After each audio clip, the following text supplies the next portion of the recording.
Hi, SSC മലയാളിയുടെ പുതിയൊരു ക്ലാസ്സിലേക്ക് എല്ലാവർക്കും സ്വാഗതം. ഇന്ന് നമ്മൾ ക്ലാസ്സിൽ ഡിസ്കസ് ചെയ്യാൻ പോകുന്നത് മാഗ്നറ്റിസം എന്നുള്ള ചാപ്റ്ററാണ്. നിങ്ങൾക്കറിയാം, ഒരുപാട് തിയറികളും ഇക്വേഷൻസും ഡെറിവേഷൻസും എല്ലാം ഉള്ളൊരു ചാപ്റ്ററാണ് മാഗ്നറ്റിസം. നിങ്ങൾ +2 സയൻസ് ഒക്കെ എടുത്തവർക്ക് വളരെ ക്ലിയർ ആയിട്ട് അറിയാം. പക്ഷേ നമുക്കിവിടെ വേണ്ടുന്നത് പരീക്ഷയ്ക്ക് വേണ്ടിയുള്ള കാര്യങ്ങൾ മാത്രമാണ്. സോ ഈ ക്ലാസ്സിൽ നിങ്ങൾക്ക് എന്ത് ചെയ്യും, ആ ഒരു പരീക്ഷയ്ക്ക് വേണ്ടുന്ന കംപ്ലീറ്റ് കാര്യങ്ങളും നമ്മൾ ഇതിനകത്ത് ഇൻക്ലൂഡ് ചെയ്തിട്ടുണ്ട്.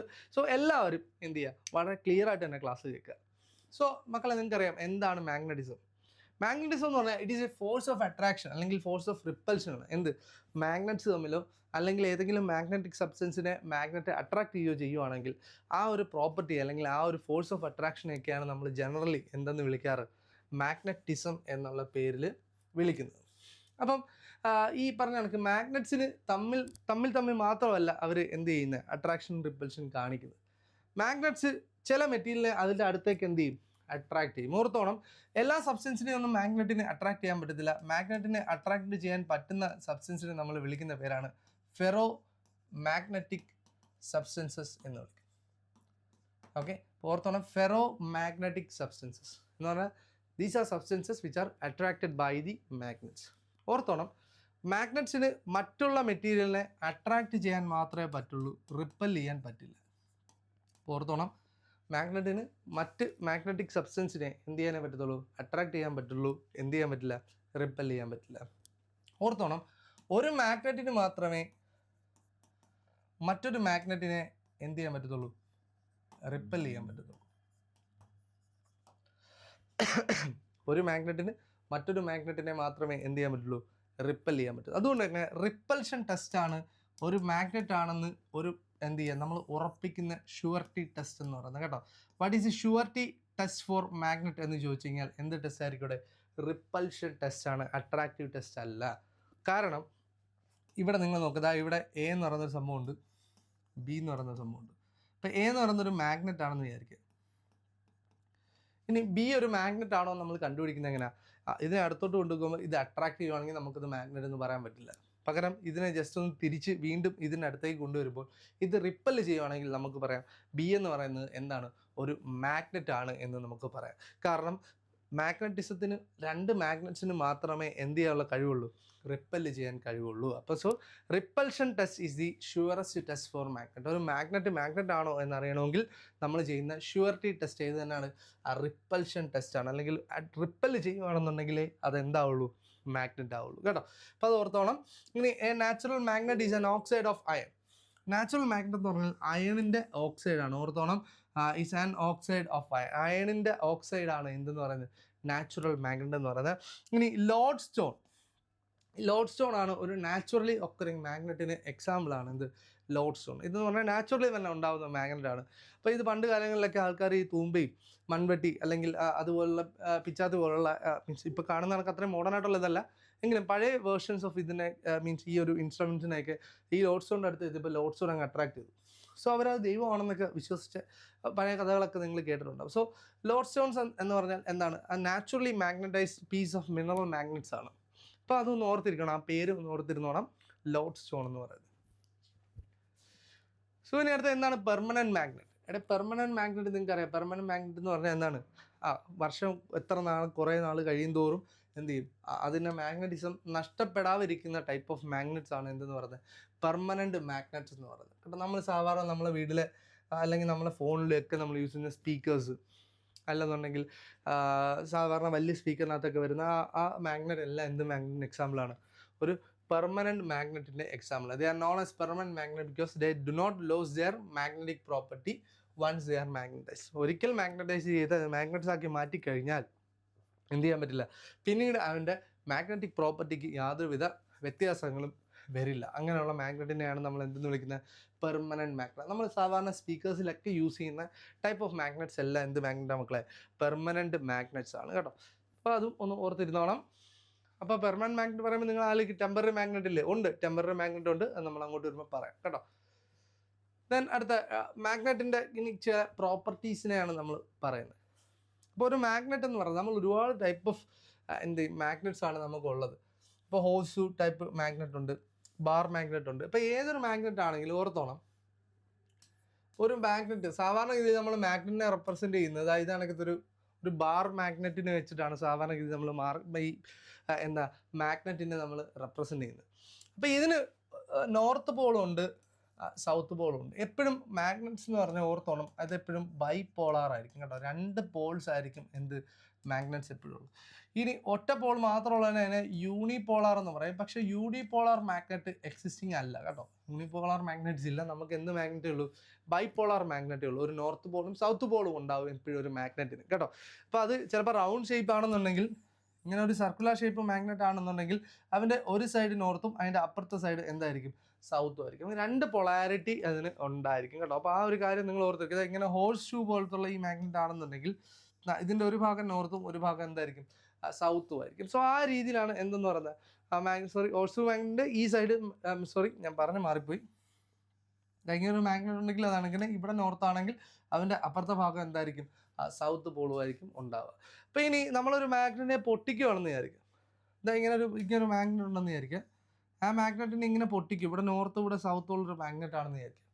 ആ മാഗ്നറ്റിനെ നമ്മൾ ഇത് കണക്ക് പൊട്ടിക്കുകയാണെന്നുണ്ടെങ്കിൽ ഇങ്ങനെ പൊട്ടിച്ച് ഇത് 2ആയിട്ട് മാറുവാണെങ്കിൽ ഈ ഒരു മാഗ്നറ്റിൻ്റെ എന്ത് ചെയ്യും? ഈ സൈഡിൽ ഓട്ടോമാറ്റിക്കലി നോർത്തും ഈ സൈഡിൽ ഓട്ടോമാറ്റിക്കലി ഒരു സൗത്ത് പോളും ഇൻഡ്യൂസ്ഡ് ആവും കേട്ടോ. അപ്പോൾ അതിനെയാണ് നമ്മൾ ഇൻഡ്യൂസ്ഡ് മാഗ്നറ്റിസം എന്നൊക്കെ നമ്മൾ പറയുന്നത്. ഇൻഡ്യൂസ്ഡ് മാഗ്നറ്റിസം എന്ന് പറഞ്ഞാൽ എന്ത് ചെയ്യും? ഒരു മാഗ്നറ്റ് മൂലം മറ്റൊരു മാഗ്നറ്റിന് ഒരു എന്ത് ചെയ്യും? ഒരു പൊളാരിറ്റി ഉണ്ടാവുകയാണെങ്കിൽ അതിനെയാണ് നമ്മൾ ഇൻഡ്യൂസ്ഡ് മാഗ്നറ്റിസം എന്ന് പറയുന്നത്. ഇൻഡ്യൂസ്ഡ് മാഗ്നറ്റിസം ഒരു മാഗ്നറ്റ് മാത്രമല്ല. നമ്മളിപ്പോൾ ഈ മാഗ്നറ്റിൻ്റെ അറ്റത്ത് ഞാനിവിടെ ഒരു ആണി കൊണ്ട് വെക്കുമെന്ന് വിചാരിക്കും. ഇപ്പോൾ ഇവിടെ ഒരു ചെറിയ ആണി കൊണ്ട് വെക്കുക. അതായത് ഇവിടെ ഒരു ആണി കൊണ്ട് വെക്കുമെന്ന് ചോദിക്കുക. അല്ലെങ്കിൽ ഇവിടെ ഇങ്ങനെ ആണി കൊണ്ട് വെക്കുമെന്ന് ചോദിക്കുക. അപ്പോൾ ഇങ്ങനെ ഈ ഒരു മാഗ്നറ്റിസം ഈ ഒരു ആണിയോട് ടച്ച് ചെയ്യുമ്പോഴത്തേക്ക് ഇതിനെ അട്രാക്ട് ചെയ്ത സൗത്ത് ആണെങ്കിൽ ഇതിന് നോർത്ത് പോളായിരിക്കും ഈ ആണിയുടെ ഈ എൻഡിൽ കിട്ടുക. ഈ ആണിയുടെ എന്ത് ചെയ്യുക? താഴെ കിട്ടുന്നത് എന്ത് പോളുമായിരിക്കും? സൗത്ത് പോളുമായിരിക്കും കിട്ടുന്നത്. ക്ലിയർ ആയോ? ഇതിനെയൊക്കെ പറയുന്ന പേരാണ് എന്ത്? ഇൻഡ്യൂസ്ഡ് മാഗ്നറ്റിസം എന്ന് പറയുന്നത് കേട്ടോ. ഇതിനാണ് ഇൻഡ്യൂസ്ഡ് മാഗ്നറ്റിസം എന്ന് പറയുന്നത്. അതായത് മാഗ്നറ്റ് വെച്ചിട്ട് എന്ത് ചെയ്യുക? മറ്റ് ഉള്ള ഒരു സബ്സ്റ്റൻസിനെ നമ്മൾ എന്ത് ചെയ്യുക? മാഗ്നറ്റാക്കി മാറ്റിയെടുക്കുന്ന ആ ഒരു പ്രോസസ്സിനെയാണ് നമ്മൾ ഇൻഡ്യൂസ്ഡ് മാഗ്നറ്റിസം എന്ന് വിളിക്കുന്നത്. അപ്പോൾ ഇനി ഇതിൻ്റെ താഴെ മറ്റൊരു ആണി കൊണ്ട് വെക്കുകയാണെങ്കിൽ ആ ആണിയുടെ മേളിൽ നോർത്തും താഴെ സൗത്തും ആയിരിക്കും. എന്താ ഇവിടെ വെക്കുകയാണെങ്കിൽ ഇവിടെ നോർത്തും ഇവിടെ സൗത്തും ആയിരിക്കും. സോ ഇങ്ങനെ ആയിരിക്കും പോൾസ് ഇൻഡ്യൂസ് ചെയ്യുന്നത്.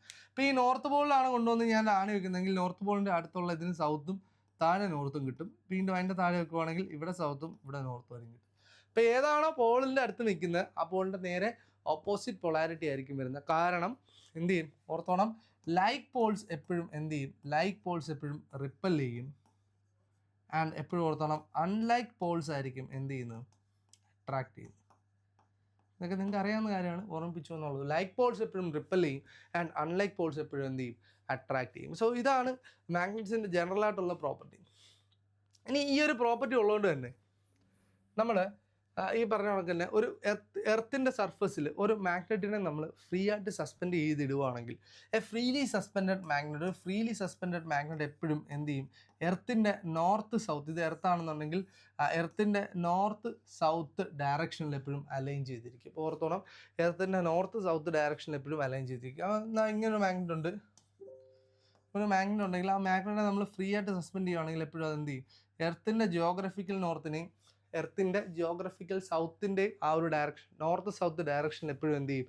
മാഗ്നറ്റ്സ് അലൈൻ ചെയ്തിരിക്കും. കാരണം അതിൻ്റെ കാരണമൊക്കെ ഉണ്ട്. അതിൻ്റെ കാരണം നമ്മുടെ എർത്തിനൊരു മാഗ്നറ്റിസം ഉണ്ട്. ആ എർത്തിൻ്റെ മാഗ്നറ്റിസം ഉള്ളതുകൊണ്ടാണ് എർത്തിൻ്റെ സർഫസിൽ വെക്കുമ്പോൾ മാഗ്നറ്റിന് എന്തുള്ളത്? ആ ഒരു ഡയറക്ഷൻ എപ്പോഴും നോർത്ത് സൗത്ത് ഡയറക്ഷൻ കാണിക്കാനുള്ളൊരു ടെൻഡൻസി ഉള്ളത്. അത് എന്തുകൊണ്ടാണെന്ന് ചോദിച്ചു കഴിഞ്ഞാൽ എർത്തിൻ്റെ അകത്ത്, എർത്തെന്ന് പറഞ്ഞു കഴിഞ്ഞാൽ എർത്തിനകത്ത് തന്നെ എന്ത് ചെയ്യും? ഒരുപാട് മിനറൽ ഡെപ്പോസിഷനും മറ്റു കാര്യങ്ങളൊക്കെ ഉണ്ട്. ആ ഒരു റീസൺ ഉള്ളതുകൊണ്ടാണ് എർത്തിനൊരു മാഗ്നറ്റിസം ഉള്ളത്.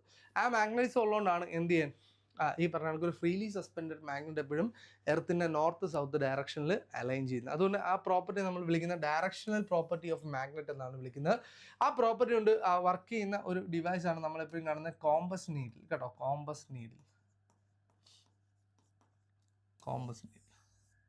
ഫോർത്തോളം കോമ്പസ് നീഡിൽ. അപ്പോൾ ഈ കോമ്പസ് നീഡിൽ എന്ന് പറഞ്ഞാൽ എന്താണ്?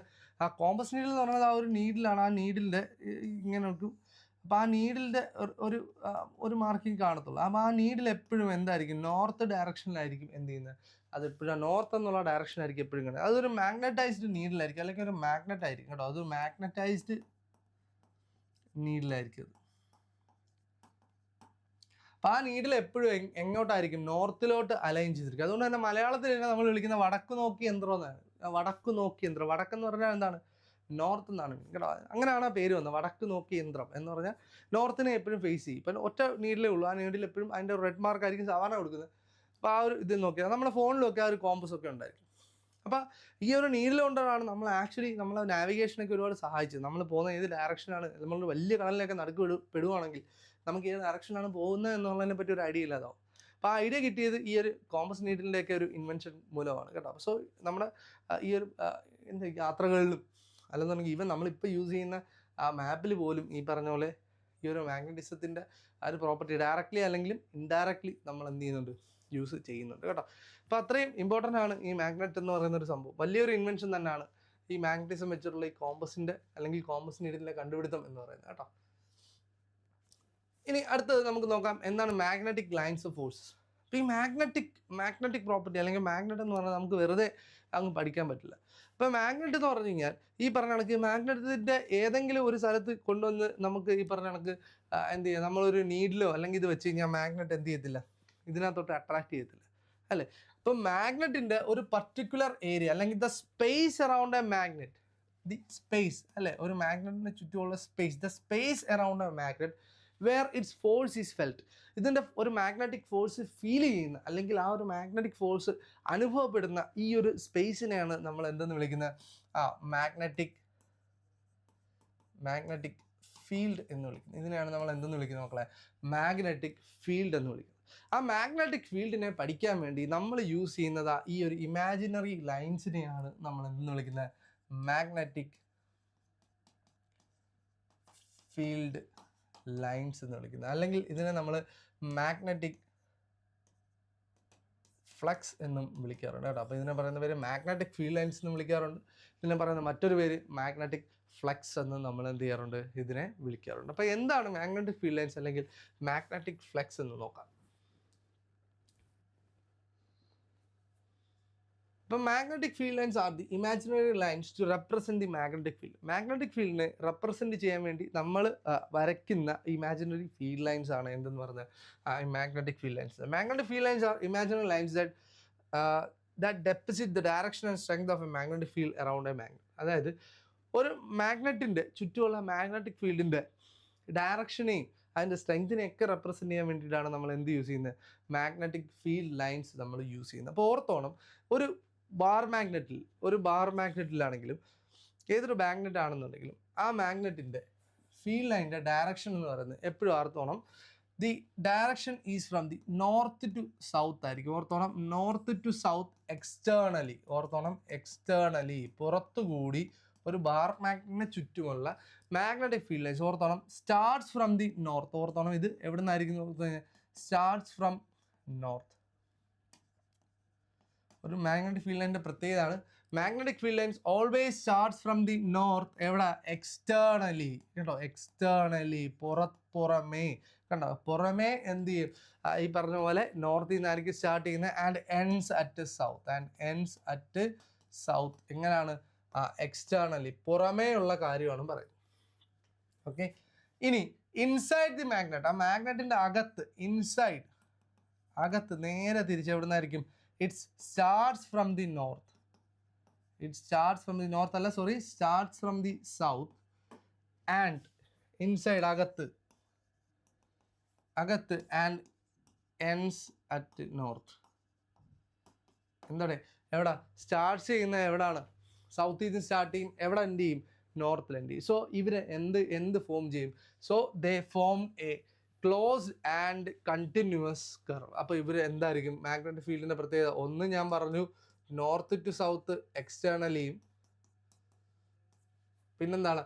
സൗത്ത് ടു നോർത്ത് ഇൻറ്റേർണലിയും ആയിരിക്കും കേട്ടോ. സൗത്ത് ടു നോർത്ത് ഇൻറ്റേർണലിയും ആയിരിക്കും. അതാണ് ഒന്നാമത്തെ പോയിന്റ്. സോ രണ്ടാമത്തെ, ഇങ്ങനെ ആയതുകൊണ്ട് തന്നെ ഇവരിങ്ങനെ ഇതെന്തായിരിക്കും? ഇതൊരു ക്ലോസ്ഡ് ആയിരിക്കും കേട്ടോ. ഇത് ക്ലോസ്ഡ് ആൻഡ് കണ്ടിന്യൂസ് ആയിരിക്കും. ഇത് ക്ലോസ്ഡ് ആയിരിക്കും, പിന്നെന്തായിരിക്കും? കണ്ടിന്യൂസും ആയിരിക്കും. മൂന്നാമത്, ഇവർ ഒരിക്കലും never intersex each other.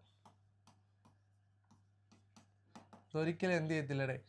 Intersect ചെയ്യത്തില്ല. ഇവരൊരിക്കലും തമ്മിൽ എന്ത് ചെയ്തില്ല, കൂട്ടിമുട്ടത്തില്ല കേട്ടോ. അതാ ഈ ഒരു മാഗ്നറ്റിക് ഫീൽഡ് ലൈനും ഈ ഒരു മാഗ്നറ്റിക് ഫീൽഡ് ലൈനും ഒന്നിച്ച് എന്ത് ചെയ്തില്ല, കൂട്ടിമുട്ടത്തില്ല. അതിൻ്റെ കാരണം എന്ന് വെച്ച് കഴിഞ്ഞാൽ ഇപ്പോൾ ഇതിങ്ങനെ അതായത് ഇത് കറക്റ്റായിട്ട് പറയുകയാണെങ്കിൽ എന്താണ് മാഗ്നറ്റിക് ഫീൽഡ് ലൈൻസ് എന്ന് വെച്ചാൽ they are imaginary lines drawn around a magnet where the tangent at any point will gives the direction of the magnetic field.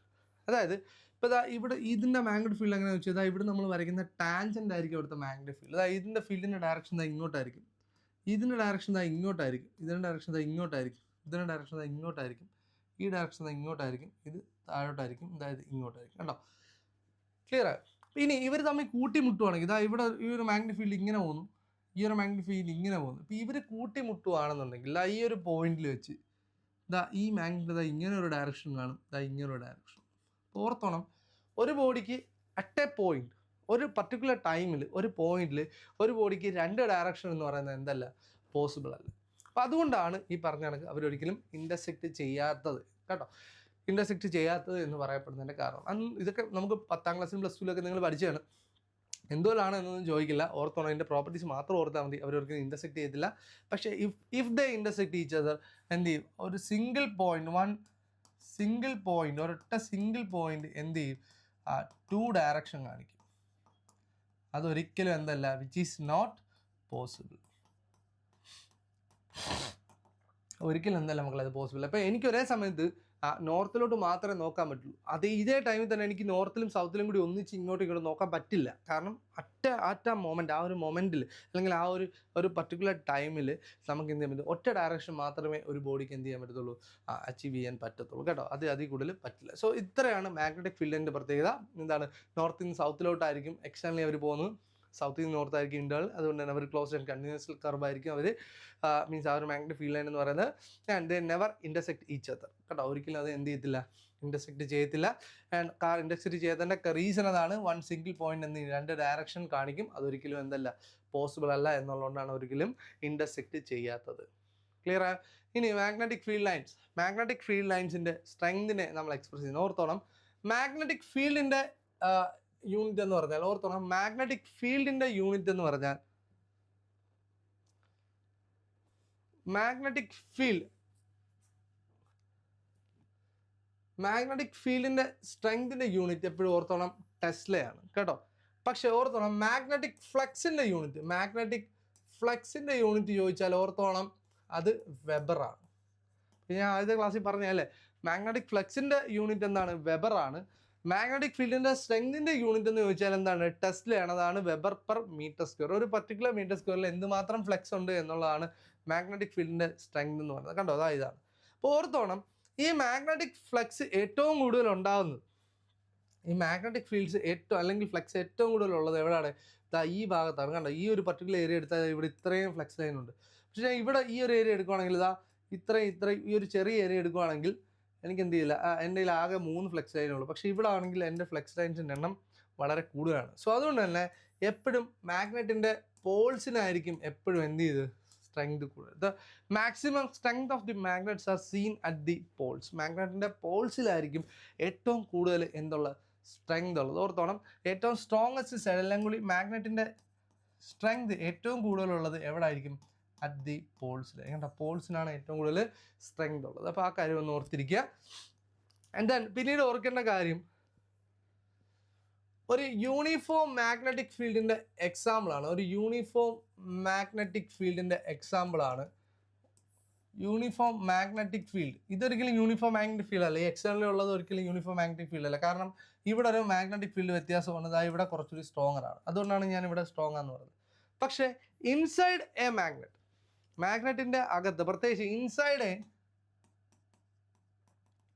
Inside A bar magnet, ഒരു ബാർ മാഗ്നറ്റിന്റെ അകത്ത് നമുക്ക് എന്ത് കാണാം, ഒരു യൂണിഫോം മാഗ്നറ്റിക് ഫീൽഡ് കാണാം. കാരണം ഇവിടെ നോക്കുമ്പോഴത്തേക്ക് ഇതിനകത്ത് കയറി കഴിഞ്ഞാൽ ഈ ലൈൻസ് എല്ലാം ഓൾമോസ്റ്റ് എന്താണ്, പാരലാണ് കേട്ടോ. ഈ ലൈൻസ് എല്ലാം ഓൾമോസ്റ്റ് പാരലൽ ലൈൻസ് ആണ്. സോ അതുകൊണ്ട് യൂണിഫോം മാഗ്നറ്റിക് ഫീൽഡിന്റെ ഒരു എക്സാമ്പിൾ ആണ് എന്ത്, വെറും ബാർ മാഗ്നറ്റ് അല്ല, ഇൻസൈഡ് എ ബാർ മാഗ്നറ്റ്. ഒരു ബാർ മാഗ്നറ്റിന്റെ അകത്ത് കേട്ടോ, ഇൻസൈഡ് അകത്ത് ബാർ മാഗ്നറ്റിന്റെ അകത്ത് എന്ത് സെയിം ആണ്, മാഗ്നറ്റിക് ഫീൽഡ് സെയിം ആണ്, അല്ലെങ്കിൽ യൂണിഫോം ആണ്. അതുകൊണ്ട് inside A bar magnet the magnetic field is uniform. അപ്പോൾ യൂണിഫോം മാഗ്നറ്റിക് ഫീൽഡിന്റെ ഒരു ഏറ്റവും നല്ല ഉദാഹരണമാണ് എന്തെന്ന് പറയുന്നത്, ഒരു ബാർ മാഗ്നറ്റിന്റെ അകത്ത് എന്ന് പറയുന്നത്.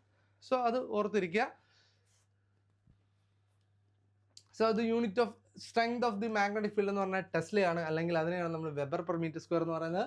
ഇവിടെ പറയാനുള്ളൊരു കാര്യം, മാഗ്നറ്റിക് ഫ്ലെക്സ് ആണ് ചോദിച്ചിരിക്കുന്നതെങ്കിൽ, മാഗ്നറ്റിക് ഫ്ലെക്സ് ആണ് നമ്മളിത് ചോദിച്ചിരിക്കുന്നതെങ്കിൽ ഫ്ലെക്സിൻ്റെ യൂണിറ്റ് എന്തോടെ? ഫ്ലെക്സിൻ്റെ യൂണിറ്റ് വെബറാണ്. ഫ്ലെക്സിൻ്റെ യൂണിറ്റ് വെബറും സ്ട്രെങ്തിൻ്റെ യൂണിറ്റ് എന്താണ്? Weber per metre square. ആ വെബർ പെർ മീറ്റർ സ്ക്വയറിനെയാണ് നമ്മൾ എന്തെന്ന് വിളിക്കുക? ടെസ്ല എന്ന് വിളിക്കുന്നത്. ഇനി അടുത്തത് scientist propose Earth behaves like a huge magnet. Earth ഒരു വലിയ മാഗ്നറ്റായിട്ട് ബിഹേവ് ചെയ്യും എന്ന് പറഞ്ഞ ആ ഒരു തിയറി പ്രപ്പോസ് ചെയ്ത് ആരാണ്? വില്യം ഗിൽബർട്ട് എന്നുള്ള സയൻറ്റിസ്റ്റ് ആണ്. ആ പേരും ഓർത്തിരിച്ചോളാം. ഇനി പവർഫുൾ പെർമനന്റ് മാഗ്നറ്റ്സ് എന്ന് പറഞ്ഞാൽ നമ്മൾ ഉണ്ടാക്കിയെടുക്കുന്ന പവർഫുൾ ആയിട്ടുള്ള പെർമനന്റ് മാഗ്നറ്റ്സ് എന്ന് പറഞ്ഞാൽ നമ്മൾ അൽ നിക്കോ എന്നുള്ള ഒരു മെറ്റീരിയലിൽ നിന്നാണ് എന്ത് ചെയ്യുന്നത്? ആ ഒരു powerful magnet, aluminium, nickel, cobalt എന്ന അയൺ എന്നൊക്കെ ഇത്രയും കമ്പൗണ്ട്സ് ചേർന്നിട്ടാണ് എന്ത്? അൽ നിക്കോ ഉണ്ടാക്കുന്നത്. ഈ ഒരു പേര് ഓർത്തെടുത്തോണം, അൽ നിക്കോ. കാരണം അൽ നിക്കോ എന്നാണ് നമ്മൾ പവർഫുൾ ആയിട്ടുള്ള നമുക്ക് വേണ്ടുന്ന പെർമനന്റ് മാഗ്നറ്റ്സ് നമ്മൾ ഉണ്ടാക്കിയെടുക്കുന്ന ഏതിൽ നിന്നാണ്? അൽ നിക്കോ ആണ്. ഈ ഒരു ഇത് ചോദിച്ചിട്ടുണ്ട്, അൽ നിക്കോ കേട്ടോ. ഇനി അടുത്ത എന്ന് വെച്ച് കഴിഞ്ഞാൽ ഇതിനകത്തുള്ള ഒരു എക്സ്പെരിമെൻ്റ് ആണ് ഈസ്റ്റഡ് എന്നൊരു സയൻറ്റിസ്റ്റ് കണ്ടുപിടിച്ച ഒരു എക്സ്പെരിമെൻ്റ് ആണ്. അതായത് ഈസ്റ്റഡ് എന്നുള്ള സയൻറ്റിസ്റ്റ് ഒരു മാഗ്നറ്റിക് ഫീൽഡിൻ്റെ ഒരു കാര്യത്തിൽ വർക്ക് ചെയ്തുകൊണ്ടിരിക്കുകയായിരുന്നു. എന്നാൽ ഇതാണ് ഒരു ഇലക്ട്രിക് ലൈനിലോട്ട് വർക്ക് ചെയ്തുകൊണ്ടിരിക്കുകയാണ്. ഇപ്പോൾ ഈ ഇലക്ട്രിക് ലൈനിൽ വർക്ക് ചെയ്തുകൊണ്ടിരുന്നപ്പോൾ ഇതിൽ കൂടി കറണ്ട് ഇങ്ങനെ കടന്നു പോയിക്കൊണ്ടിരിക്കുകയാണ്. ഈ ഒരു കണ്ടക്ടറിനകത്തോട് കറണ്ട് ഇങ്ങനെ ഫ്ലോ ചെയ്തുകൊണ്ടിരിക്കുകയാണ്. അപ്പോൾ ഫ്ലോ ചെയ്യുന്ന സമയത്ത് പുള്ളിയുടെ അവിടെ ഒരു കോമ്പസ് നീഡിലുണ്ടായിരുന്നു. ആ കോമ്പസ് നീഡിൽ പെട്ടെന്ന് എന്ത് ചെയ്തു? ഡിഫ്ലക്ഷൻ കാണിച്ചു. അപ്പോൾ ഓർത്തോണം, ഒരു കോമ്പസ് നീഡിൽ എന്ന് പറഞ്ഞു കഴിഞ്ഞാൽ ആ കോമ്പസ് നീഡിനെ ഡയറക്റ്റ് ടച്ച് ചെയ്യാതെ ആ കോമ്പസ് നീഡിനെ ഡിഫ്ലക്റ്റ് ചെയ്യണമെങ്കിൽ അവിടെ മറ്റൊരു മാഗ്നറ്റിക് ഫീൽഡിൻ്റെ പ്രസൻസ് ഉണ്ടായിരിക്കണം. അപ്പോൾ ഈ പുള്ളി ഒരു ഇലക്ട്രിക് ഫീൽഡിൻ്റെ അകത്തേക്ക് അല്ലെങ്കിൽ ഇതിൽ കൂടി ഇലക്ട്രിസിറ്റി പാസ് ചെയ്യുന്ന സമയത്ത് ഒരു കോമ്പസിനെ അല്ലെങ്കിൽ ഒരു മാഗ്നറ്റിക് നീഡിലിനെ കൊണ്ട് നിൻ്റെ അടുത്ത് വെച്ചപ്പോഴത്തേക്ക് ആ മാഗ്നറ്റിക് നീഡിൽ എന്ത് ചെയ്തു? ഡിഫ്ലക്ഷൻ കാണിച്ചു. അപ്പോൾ പുള്ളിക്ക് മനസ്സിലായി എന്ത് ചെയ്യും? ഈ ഒരു കണ്ടക്ടറിന് ചുറ്റും, ഒരു കറണ്ട് ക്യാരിയിങ് കണ്ടക്ടറിൻ്റെ ചുറ്റും എന്ത് ഡെവലപ്പ് ചെയ്യുന്നു? ഒരു മാഗ്നറ്റിസം ഡെവലപ്പ് ചെയ്യും. അപ്പം magnetism due to a current carrying conductor, ആ ഒരു തിയറി പ്രപ്പോസ് ചെയ്ത് അല്ലെങ്കിൽ ആ ഒരു എക്സ്പെരിമെൻറ്റ് കണ്ടക്ട് ചെയ്ത് ആരുടെ? ഈസ്റ്റർ ആണ് കേട്ടോ. ഫുൾ നെയിം എന്ന് പറഞ്ഞാൽ ഹാൻസ് ഈസ്റ്റർ എന്നാണ് പുള്ളിയുടെ ഫുൾ നെയിം കേട്ടോ. ഹാൻസ് ഈസ്റ്റർ ആണ്. സോ ഹാൻസ് ഈസ്റ്ററിൻ്റെ എക്സ്പെരിമെൻ്റ് ആണ് ഇത്. അപ്പോൾ പുള്ളി ഇതിൻ്റെ മേളിലും താഴിലും ഒക്കെ വെച്ച് എക്സ്പെരിമെൻറ്റിൻ്റെ പല ഇത് കാണിച്ചിട്ടുണ്ട്. അത്രയും ഡീറ്റെയിൽ ആയിട്ട് നമുക്ക് വേണ്ട. പുറത്തോളം ഹാൻസ് ഈസ്റ്ററാണ് എന്തെന്ന് പറയുന്നത് ഈ ഒരു ഈസ്റ്റർ എക്സ്പെരിമെൻറ്റ് കണ്ടക്ട് ചെയ്ത് ആ എക്സ്പെരിമെൻറ്റിൻ്റെ എക്സ്പെരിമെൻ്റ് സമ്മറി എന്ന് പറഞ്ഞ ഇതാണ്: A magnetic field will arise in A current carrying conductor. ഒരു മാഗ്നറ്റിക് ഫീൽഡ് എന്ത് ചെയ്യും? ഒരു കറണ്ട് ക്യാരിയിങ് കണ്ടക്ടർ അല്ലെങ്കിൽ ഒരു കണ്ടക്ടറിനകത്തോടി എപ്പോഴൊക്കെ കറണ്ട് ഫ്ലോ ചെയ്യുന്നു അപ്പോഴെല്ലാം അതിന് ചുറ്റും എന്തുണ്ട്? ഒരു മാഗ്നറ്റിക് ഫീൽഡ് ഡെവലപ്പ് ചെയ്യും എന്ന് പറഞ്ഞ സയൻറ്റിസ്റ്റ് ആരാണ്? ഈസ്റ്ററാണ്. ആ എക്സ്പെരിമെൻ്റ് ആണ് എന്തെന്ന് പറഞ്ഞാൽ ഈസ്റ്റർ എക്സ്പെരിമെൻ്റ് എന്ന് പറഞ്ഞാൽ. അത് ഒബ്സർവേഷൻ ഇതാണ്: കോമ്പസ് നീഡിൽ എന്ത് ചെയ്തു? ഡിഫ്ലക്റ്റ് ചെയ്തു. Indicated that the magnetic field was produced by the current. അല്ലേ, അതിൻ്റെ ഇൻഡിക്കേഷൻ എന്താണ്? അവിടെ ഒരു മാഗ്നറ്റിക് ഫീൽഡ് ആര് ഇൻഡ്യൂസ് ചെയ്തു? കറണ്ട് ഇൻഡ്യൂസ് ചെയ്തു എന്നാണ് പറയുന്നത് കേട്ടോ. ഇൻഡ്യൂസ് ചെയ്തു എന്നാണ് പറയപ്പെടുന്നത്. അപ്പോൾ ഇതാണ് ഈസ്റ്റർ എക്സ്പെരിമെൻ്റ് എന്ന് പറയുന്നത്. ഓർത്തോണം, കറണ്ട് പോകുമ്പോൾ അല്ലെങ്കിൽ കറണ്ട് ഫ്ലോ ചെയ്യുമ്പോൾ അതിന് ചുറ്റും മാഗ്നറ്റിസം ഉണ്ടാവും എന്ന് പറഞ്ഞത് ആരാണ്? ഈസ്റ്റർ എക്സ്പെരിമെൻ്റ് ആണ്. ഈ എക്സ്പെരിമെൻ്റ് പ്രത്യേകത, ഈ ഒരു എക്സ്പെരിമെൻറ്റിന് ശേഷമാണ് ആക്ച്വലി കറണ്ടും മാഗ്നറ്റും തമ്മിലൊരു ബന്ധമുണ്ട് എന്നുള്ളത് നമുക്ക് തെളിഞ്ഞത്. അതിനുശേഷമാണ് തിരിച്ച് നമ്മൾ എന്ത് ചെയ്യും? ഈ കറണ്ട് കൊണ്ട് മാഗ്നറ്റിസം ഉണ്ടാക്കിയെടുക്കാം, മാഗ്നറ്റിസം കൊണ്ട് കറണ്ട് ഉണ്ടാക്കിയെടുക്കാം എന്നുള്ളൊരു കൺക്ലൂഷനിലേക്ക് നമ്മൾ എത്തിയത്. സോ വളരെ ഇമ്പോർട്ടൻ്റ് ആയിട്ടുള്ള എക്സ്പെരിമെൻ്റ് ആണ് ഇത് ഈസ്റ്റർ എക്സ്പെരിമെൻ്റ് എന്ന് പറയുന്നത്.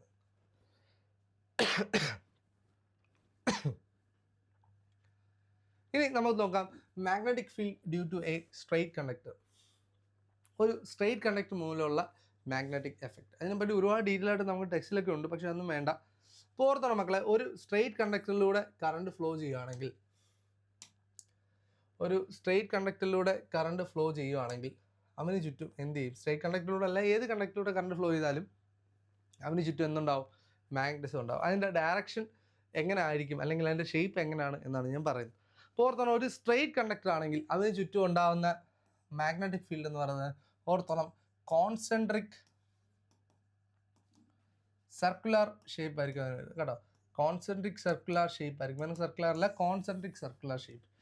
ഈ ഒരു കോൺസെൻട്രിക് സർക്കുലർ ഷേപ്പ് ആയിരിക്കും എന്ത് ചെയ്യുന്നത്? ഒരു സ്ട്രെയിറ്റ് ലൈൻ കണ്ടക്ടറിന് ചുറ്റും വരുന്ന മാഗ്നറ്റിക് ഫീൽഡിൻ്റെ ഷേപ്പ് എന്ന് പറയുന്നത് എപ്പോഴും എന്തായിരിക്കും? കോൺസെൻട്രിക് സർക്കുലർ ഷേപ്പ് അല്ലെങ്കിൽ സർക്കുലർ ഷേപ്പ് ഏതാണോ ക്വസ്റ്റ്യനിലുള്ളത് അതിനനുസരിച്ച് നിങ്ങൾ എഴുതിക്കണം കേട്ടോ. അപ്പോൾ ഇതിൻ്റെ ഡയറക്ഷൻ എങ്ങാണ്ട് ഈ കോൺസെൻട്രിക് സർക്കിൾ ഒരു സർക്കിൾ ആകുമ്പോഴത്തേക്കും അത് ഒന്നിൽ ആൻറ്റി ക്ലോക്ക് വൈസ് ആയിരിക്കും, അതല്ലെന്നുണ്ടെങ്കിൽ എന്തായിരിക്കും ക്ലോക്ക് വൈസ് ആയിരിക്കും. ഒന്നെങ്കിൽ ആൻറ്റി ക്ലോക്ക് വൈസ് ആയിരിക്കും, അതല്ലെങ്കിൽ ക്ലോക്ക് വൈസിലായിരിക്കും ഇതിൻ്റെ ഡയറക്ഷൻ എന്ന് പറയുന്നത്. ആൻഡ് ആ ഡയറക്ഷൻ നമ്മൾ കണ്ടുപിടിക്കാൻ വേണ്ടി യൂസ് ചെയ്യുന്ന ഒരു റൂളാണ് എന്ത് ഒന്ന് കണ്ടോ, ഇതാണ് ഫസ്റ്റ് റൂൾ എന്ന് പറയുന്നത്. അപ്പോൾ ഈ റൂളിനെ നമ്മൾ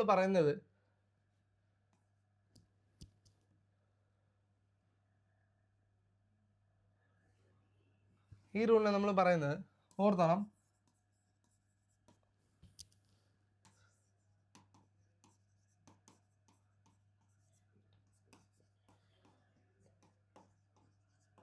ഇത് നമ്മൾ പറയുന്ന പേര് റൈറ്റ് ഹാൻഡ് തമ്പ് റൂൾ എന്നാണ് പറയുന്നത് കേട്ടോ. ഇതിനെ വിളിക്കുന്ന പേരാണെന്ത് റൈറ്റ് ഹാൻഡ് തമ്പ് റൂൾ എന്ന് പറയും കേട്ടോ. Right hand thumb rule.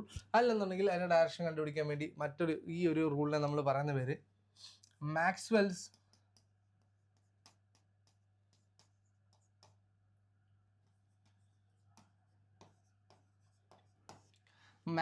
Cork screw rule എന്നും പറയാറുണ്ട്. അപ്പോൾ ഈ റൂൾ എന്ന് പറഞ്ഞാൽ ഇത്രയേ ഉള്ളൂ, വളരെ സിമ്പിളാണ് ഈ റൂൾ എന്ന് പറയുന്നത്. അതായത് ഈ റൂൾ എന്ന് പറഞ്ഞാൽ ഇത്രയേ ഉള്ളൂ. അതായത് നമ്മൾ ഒരു കറണ്ട് കണ്ടക്ടറിനകത്തോട്ട് ഫ്ലോ ചെയ്ത് പോകാമെന്നായിരിക്കും. കണ്ടക്ടറിനകത്തോടെ ഒരു കറണ്ട് ഇങ്ങനെ ഫ്ലോ ചെയ്യുകയാണ്. അപ്പോൾ കറണ്ട് ഇങ്ങനെ ഫ്ലോ ചെയ്യുന്ന സമയത്ത് നമ്മളെ തമ്പ് എന്ത് ചെയ്യുക, അതായത് ഇങ്ങനെ തമ്പ് എന്ത് ചെയ്യുക, റൈറ്റ് തമ്പ് ഈ രീതിയിൽ പിടിക്കുക. എന്നിട്ട് എന്ത് ചെയ്യും, ബാക്കി നമ്മുടെ ഈ വിരലുകൾ എന്ത് ചെയ്യാൻ എൻസർക്കിൾ ചെയ്യും, ആ ഒരു മാഗ്നറ്റിക് ഫീൽഡിനെ എൻസർക്കിൾ ചെയ്യും. അതായത് ഞാൻ തമ്പ് ഇങ്ങനെ റൈറ്റ് ഹാൻഡ് തമ്പാണ്, വലത്തെ കയ്യിലെ തമ്പാണ്. ആ തമ്പ് ഞാൻ ഇങ്ങനെ വെച്ചിട്ട് എന്ത് ചെയ്യും, ഇതിനെ ഇങ്ങനെ എൻസർക്കിൾ ചെയ്യുവാണെങ്കിൽ എൻ്റെ ഈ തമ്പ് വെച്ചിട്ട് ബാക്കിയുള്ള എൻ്റെ ഫിംഗേഴ്സ് ഏത് ഡയറക്ഷനിലാണോ പോകുന്നത് അതായിരിക്കും ഇതിൻ്റെ മാഗ്നറ്റിക് ഫീൽഡ് എന്ന്. അപ്പോൾ ഞാൻ മേലോട്ട് പോകുമ്പോൾ ഈ മേലോട്ട് തമ്പ് വെച്ചിട്ട് എന്ത് ചെയ്യും, ഇങ്ങനെ വരുമ്പോൾ ഇത് എങ്ങനെ ആയിരിക്കും, ഇത് ആൻറ്റി ക്ലോക്ക് വൈസ് ആയിട്ടായിരിക്കും ഇതിൻ്റെ ഇത് കേട്ടോ. ഇതിനെയാണ് നമ്മൾ ആൻറ്റി ക്ലോക്ക് വൈസ് ആയിരിക്കും കേട്ടോ, ആൻറ്റി ക്ലോക്ക് വൈസ് ആയിരിക്കും. ഇനി താഴോട്ട് പോകുമ്പോഴോ നിങ്ങൾ ആലോചിച്ച് നോക്കി, താഴോട്ട് പോകുമ്പോൾ എന്ത് ചെയ്യും, വിരൽ നേരെ തിരിച്ച് വെക്കുക കണ്ടോ. താഴോട്ട് വെക്കുമ്പോൾ വിരൽ നേരെ താത്ത് വെക്കുക, എന്ത് ചെയ്യും, കൈ തിരിച്ച് വെക്കുക. ഇങ്ങനെ തിരിച്ചിട്ട് നിങ്ങൾ തന്നെ തിരിച്ച് വെക്കുക. എന്തായിരിക്കും നമ്മുടെ വാച്ചിൻ്റെയൊക്കെ സെക്കൻഡ് സൂചി പോകുന്ന കണക്ക്, അല്ലെങ്കിൽ മിനിറ്റ് സൂചി, അല്ലെങ്കിൽ അവർ സൂചി എല്ലാം പോകുന്ന കണക്കായിരിക്കും. എന്ത് ചെയ്യും, താഴോട്ട് വെച്ചിട്ട് ഇതെന്ത് ചെയ്യും, ഇത് എങ്ങനെ ആയിരിക്കും, ഇതൊരു ക്ലോക്ക് വൈസ് ആയിട്ടായിരിക്കും ഇത് മൂവ് ചെയ്യുന്നത് കേട്ടോ. ഇത് ക്ലോക്ക് വൈസ് ആയിരിക്കും. ഇതെന്തായിരിക്കും, ഇത് മേളിലോട്ടാണെങ്കിൽ മുകളിലോട്ടാണെങ്കിൽ അത് ആൻറ്റി ക്ലോക്ക് വൈസ് ആയിരിക്കും. ഇനി മാക്സ്വെൽ പറയുന്നത് ഇതേ റൂൾ തന്നെയാണ്, ഇതിൻ്റെ വേറൊരു ആപ്ലിക്കേഷൻ ആണെന്നേ ഉള്ളൂ കണ്ടോ. മാക്സ്വെൽ പറയുന്നത് ഇതേ റൂൾ തന്നെയാണ് മാക്സ്വെല്ലും പറയുന്നത്. മാക്സ്വെൽ പറയുന്നത് എന്ത് ചെയ്യുക, താഴോട്ടാണ് കറണ്ട് പോകുന്നതെങ്കിൽ നമ്മൾ സ്ക്രൂ തിരിക്കുക. അപ്പോൾ എങ്ങനെ ആയിരിക്കും അത്, അതിങ്ങനെ ആൻറ്റി ക്ലോക്ക് വൈസ്, താഴോട്ടാണ് പോകുന്നതെങ്കിൽ എന്ത് ചെയ്യും, അതിങ്ങനെ താഴോട്ട് നിങ്ങൾ തിരിക്കുമ്പോഴത്തേക്കും ക്ലോക്ക് വൈസ് ആയിരിക്കും. ഇനി മുകളിലോട്ടാണെങ്കിലോ ആ സ്ക്രൂ എന്ത് ചെയ്യും, ഇങ്ങോട്ട് തിരിക്കുക, അതെന്തായിരിക്കും ആൻറ്റി ക്ലോക്ക് വൈസ് ആയിരിക്കും. താഴോട്ടാണെങ്കിൽ ഇങ്ങനെ തിരിച്ചു വെക്കുക, അതെന്തായിരിക്കും ക്ലോക്ക് വൈസ് ആയിരിക്കും. സോ ഇതാണ് സ്ക്രൂ റൂൾ. ബേസിക്കലി ഈ രണ്ട് കാര്യങ്ങളും ഒന്ന് തന്നെയാണ്, റൈറ്റ് ഹാൻഡ് തമ്പ് റൂളും സ്ക്രൂ റൂളും രണ്ടും ബേസിക്കലി ഒന്നാണ്. അപ്പോൾ ഓർത്തിരിക്കണം, ഇതിൻ്റെ ഡയറക്ഷൻ കണ്ടുപിടിക്കാൻ വേണ്ടി നമ്മൾ യൂസ് ചെയ്യുന്ന രണ്ട് റൂളാണ്. ആ റൂളിൻ്റെ പേര് ഒന്ന് എന്താണ് റൈറ്റ് ഹാൻഡ് തമ്പ് റൂളും, രണ്ടാമത്തെ എന്ത് ചെയ്യും സ്ക്രൂ റൂളുമാണ് കേട്ടോ. ഒന്ന് തമ്പ് റൂളും രണ്ട് സ്ക്രൂ റൂളും. ഈ രണ്ട് കാര്യങ്ങൾ ഓർത്തിരിക്കുക, തമ്പ് റൂളും സ്ക്രൂ റൂളും. ക്ലിയർ എന്ന് വിശ്വസിക്കുന്നു. സോ ദി നെക്സ്റ്റ് വൺ, ഇനി ഒരു സർക്കുലർ ലൂപ്പിൽ ഒരു മാഗ്നറ്റിക് ഫീൽഡ് ഒരു സർക്കുലർ ലൂപ്പിലൂടെയാണ് പോകുന്നതെങ്കിൽ ആ സർക്കുലർ ലൂപ്പിലുണ്ടാകുന്ന മാഗ്നറ്റിക് ഫീൽഡ് അതാണ് നമ്മളിവിടെ കാണിച്ചിരിക്കുന്നത്. സോ അത് ഈ പറയുന്ന ഒരു സ്ട്രേറ്റ് കണ്ടക്ടറിൻ്റെ മറ്റൊരു ആപ്ലിക്കേഷൻ ആയിട്ട് ഉള്ളതേ ഉള്ളൂ. ഇതിപ്പോൾ ഇവിടുന്ന് മുകളിലോട്ടാണ് കറണ്ട് പോകുന്നതെങ്കിൽ, ഇതിന്ന് മുകളിലോട്ടാണ് കറണ്ട് പോകുന്നതെങ്കിൽ നമ്മളെന്ത് ചെയ്യുക, അവിടെ നമ്മുടെ റൈറ്റ് ഹാൻഡ് സ്ക്രൂ റൂളോ തമ്പ് റൂളോ യൂസ് ചെയ്യുക. മുകളിലോട്ടാണ് പോകുന്നത്, നിങ്ങൾ ആണി ഇങ്ങനെ കറക്റ്റ് നോക്കേ, ഇതെങ്ങനെ ആയിരിക്കും, ഇത് ഇവിടെ ആൻറ്റി ക്ലോക്ക് വൈസ് ആയിട്ടായിരിക്കും പോകുന്നത്. സോ ഇവിടുത്തെ ഇതെങ്ങനെ ആയിരിക്കും, ആൻറ്റി ക്ലോക്ക് വൈസ് ആയിരിക്കും കണ്ടോ. ഇനി നേരെ കറണ്ട് ക്യാരിങ് കണ്ടക്ടർ ഇവിടെ വരുമ്പോൾ കറണ്ട് ഇങ്ങനെ താഴോട്ടാണ് ഫ്ലോ ചെയ്യുന്നത്. സോ താഴോട്ട് ഫ്ലോ ചെയ്യുമ്പോൾ എന്ത് ചെയ്യും, അവിടെ നമുക്ക് എന്ത് ചെയ്യും, സ്ക്രൂ റൂളോ അല്ലെങ്കിൽ തമ്പ് റൂളോ യൂസ് ചെയ്യാം. ഇതെങ്ങനെ ആയിരിക്കും, ഇവിടെ ഈ സ്ഥലത്ത് ക്ലോക്ക് വൈസ് ആയിരിക്കും, ഈ സ്ഥലത്ത് എന്തായിരിക്കും ആൻറ്റി ക്ലോക്ക് വൈസ് ആയിരിക്കും. ക്ലിയർ ആയി. അപ്പം ഇങ്ങനെയാണ് നമ്മളൊരു എന്ത് ചെയ്യുക ഈ ഒരു ലൂപ്പ് സർക്കുലർ ലൂപ്പിന് ചുറ്റുമുള്ള പൊളാരിറ്റി കണ്ടുപിടിക്കുന്നത്. ഇതൊന്നും ഇത്രയും ഭയങ്കരമായിട്ടൊന്നും ക്വസ്റ്റ്യൻ ചോദിച്ചിട്ടൊന്നുമില്ല. അപ്പോൾ ഇവിടെ നമ്മൾ നോക്കേണ്ട കാര്യം, ഇവിടെ ബാറ്ററിയുടെ പൊളാരിറ്റി ഇവിടെ പോസിറ്റീവും ഇവിടെ നെഗറ്റീവാണ്. ഓർത്തോണം, കറണ്ട് ഫ്ലോ ചെയ്യുന്ന താഴെ നിന്ന് മുകളിലോട്ടും ഇത് മേളിൽ നിന്ന് താഴോട്ടും ആയിരിക്കും. അപ്പം നമ്മുടെ ഇനി എങ്ങാനും ക്വസ്റ്റ്യൻ ചോദിക്കുവാണ് ഇവിടുത്തെ പൊളാരിറ്റി എത്രയാണ് എന്ന് ചോദിച്ചു കഴിഞ്ഞാൽ നിങ്ങൾ നോക്കിയാൽ ഇവിടെ ഇവിടെ ആൻറ്റി ക്ലോക്ക് വൈസ് ആണ്. എന്നാൽ ആൻറ്റി ക്ലോക്ക് വൈസ് ആകുമ്പോൾ ഇവിടെ എന്തായിരിക്കും? ആൻറ്റി ക്ലോക്ക് വൈസ് ആകുമ്പോഴത്തേക്ക് ഇവിടെ ഉണ്ടാകുന്ന പൊളാരിറ്റി എന്താണെന്ന് ചോദിക്കുന്നത്. ഈ സൈഡിലുള്ള പൊളാരിറ്റി എന്താണ്, ഈ സൈഡിലുള്ള പൊളാരിറ്റി എന്താണ്. അപ്പോൾ ഓർത്തോണം, ഇങ്ങനെ ആൻറ്റി ക്ലോക്ക് വൈസ് ആയിട്ടാണ് പോകുന്നതെങ്കിൽ, അത് നോർത്ത് പോളിനായിരിക്കും ഇൻഡ്യൂസ് ചെയ്യുന്നത്. നിങ്ങൾ ഇനി ക്ലോക്ക് വൈസ് ആയിട്ടാണ് പോകുന്നതെങ്കിൽ ഇത് എന്തായിരിക്കും? ഇത് സൗത്ത് പോൾ ആയിരിക്കും. നിങ്ങൾ ആ സൗത്ത് എന്ന് എഴുതിയിട്ട് ഇതിൻ്റെ അറ്റത്ത് ഈ 2 വാലിങ്ങനെ കൊടുത്തു, എന്താ സൗത്ത് കേട്ടോ, സൗത്തിൻ്റെ എസ് നിങ്ങൾ തിരിച്ചു നോക്കുകയാണ്. അപ്പോൾ ഇത് എന്താണ്? ക്ലോക്ക് വൈസ് ആണ് പോകണമെങ്കിൽ അവിടെ എന്തായിരിക്കും? സൗത്ത് പോളും. ആൻറ്റി ക്ലോക്ക് വൈസ് ആണെങ്കിൽ നിങ്ങൾ നോർത്ത് എന്ന് എഴുതിയിട്ട് അതിൻ്റെ അറ്റത്ത് ഇങ്ങനെ ആണോ, നോർത്ത് പോൾ. അതെന്തായിരിക്കും? Anticlockwise. സോ ഇതിനെ നമ്മൾ ക്ലോക്ക് റൂൾ എന്നൊക്കെ പറയാറുണ്ട് കേട്ടോ, ക്ലോക്ക് റൂൾ എന്നൊക്കെ പറയാറുണ്ട്. അപ്പം ഓർത്തോണം, ഇങ്ങനെ ക്ലോക്ക് വൈസ് ആണ് പോകുന്നതെങ്കിൽ അത് സൗത്ത് പോളും, ആൻറ്റി ക്ലോക്ക് വൈസ് ആണ് പോകുന്നതെങ്കിൽ അതെന്തായിരിക്കും? നോർത്ത് പോളും ആയിരിക്കും അവിടെ ഇൻഡ്യൂസ് ചെയ്യുന്നത് കേട്ടോ. അപ്പോൾ ആ കാര്യം കൊണ്ട് ഒന്ന് ഓർത്തിരിക്കുക. അതായത് ഇപ്പോൾ ഇവിടെ ഇങ്ങനെ ആൻറ്റി ക്ലോക്ക് വൈസ് ആണ് പോകുന്നത്, സോ ഇവിടെ നോർത്ത് പോളും. ഇവിടെ ക്ലോക്ക് വൈസ് ആയിട്ട് പോകുന്നത് ഇതെന്തായിരിക്കും? സൗത്ത് പോളും ആയിരിക്കും. സോ അപ്പം ഈ ഒരു കാര്യം കൂടി ഓർത്തോണം. ഇതൊക്കെ വലുതായിട്ട് ചോദിച്ചു കണ്ടില്ല, എങ്ങാനും ഈ പറയുന്ന ഇതിൻ്റെ മെയിൻസ് ഒക്കെ വരുമ്പോഴത്തേക്ക് കുറച്ച് ഡീപ്പായിട്ട് ചോദിക്കുവാണെങ്കിൽ നിങ്ങൾ ഓർത്തിരുന്നാൽ ബെറ്റർ ആയിരിക്കും കേട്ടോ, ക്ലോക്ക് റൂളൊക്കെ. സോ അതായപ്പോഴത്തേക്ക് ആ ഒരു കാര്യം കഴിഞ്ഞു. So the next one, magnetic field due to a solenoid. മക്കളെ, എന്താണ് സോളിനോയിഡ്? അതാണ് നമ്മൾ ഇനി അടുത്ത പറയുന്നത്. സോളിനോയിഡ് എന്ന് പറഞ്ഞു കഴിഞ്ഞാൽ എന്ത് ചെയ്യും? ഒരു സർക്കുലർ കോയിൽ എന്ത് ചെയ്യും? ഒരു സിലിണ്ടറിൻ്റെ ഷേപ്പിൽ ഇതായത് നമുക്ക് വൗണ്ട് ചെയ്ത് വെക്കുന്നതിനാണ് നമ്മൾ എന്തെന്ന് വിളിക്കുന്നത്? സോളിനോയിഡ് എന്ന് വിളിക്കുന്നത് അല്ലേ. എ സർക്കുലർ കോയിൽ അല്ലെങ്കിൽ turns of insulated copper wire wrapped closely in the shape of A cylinder. ഒരു സിലിണ്ടറിക്കൽ ഷേപ്പിൽ ഇതിനെ എന്ത് ചെയ്യും? ഫൈനായിട്ട് റാപ്പ് ചെയ്ത് വെക്കുന്നതിനെയാണ് നമ്മൾ എന്തെന്ന് വിളിക്കുന്നത്? സോളിനോയിഡ് എന്ന് വിളിക്കുന്നത്. ഇനി ഒരു സോളിനോയിഡിനകത്തുകൂടി എന്ത് ചെയ്യും? കറണ്ട് ഫ്ലോ ചെയ്താലും ആ സോളിനോയിഡിന് ചുറ്റും എന്തുണ്ടാവും? അവിടെ മാഗ്നറ്റിക് ഫീൽഡ് ഉണ്ടാവും. ഇതിന് ചുറ്റും എന്തുണ്ടാവും? ഇതുപോലെ മാഗ്നറ്റിക് ഫീൽഡുകൾ ഇങ്ങനെ ഉണ്ടായിക്കൊണ്ടിരിക്കും. ഇനി ഓർത്തോണം, നേരത്തെ ഞാൻ പറഞ്ഞ ഒരു പോയിന്റ് ഇവിടെ ഉണ്ട്. ഓർത്തോണം, ഇൻസൈഡ് എ സോളിനോയിഡ്,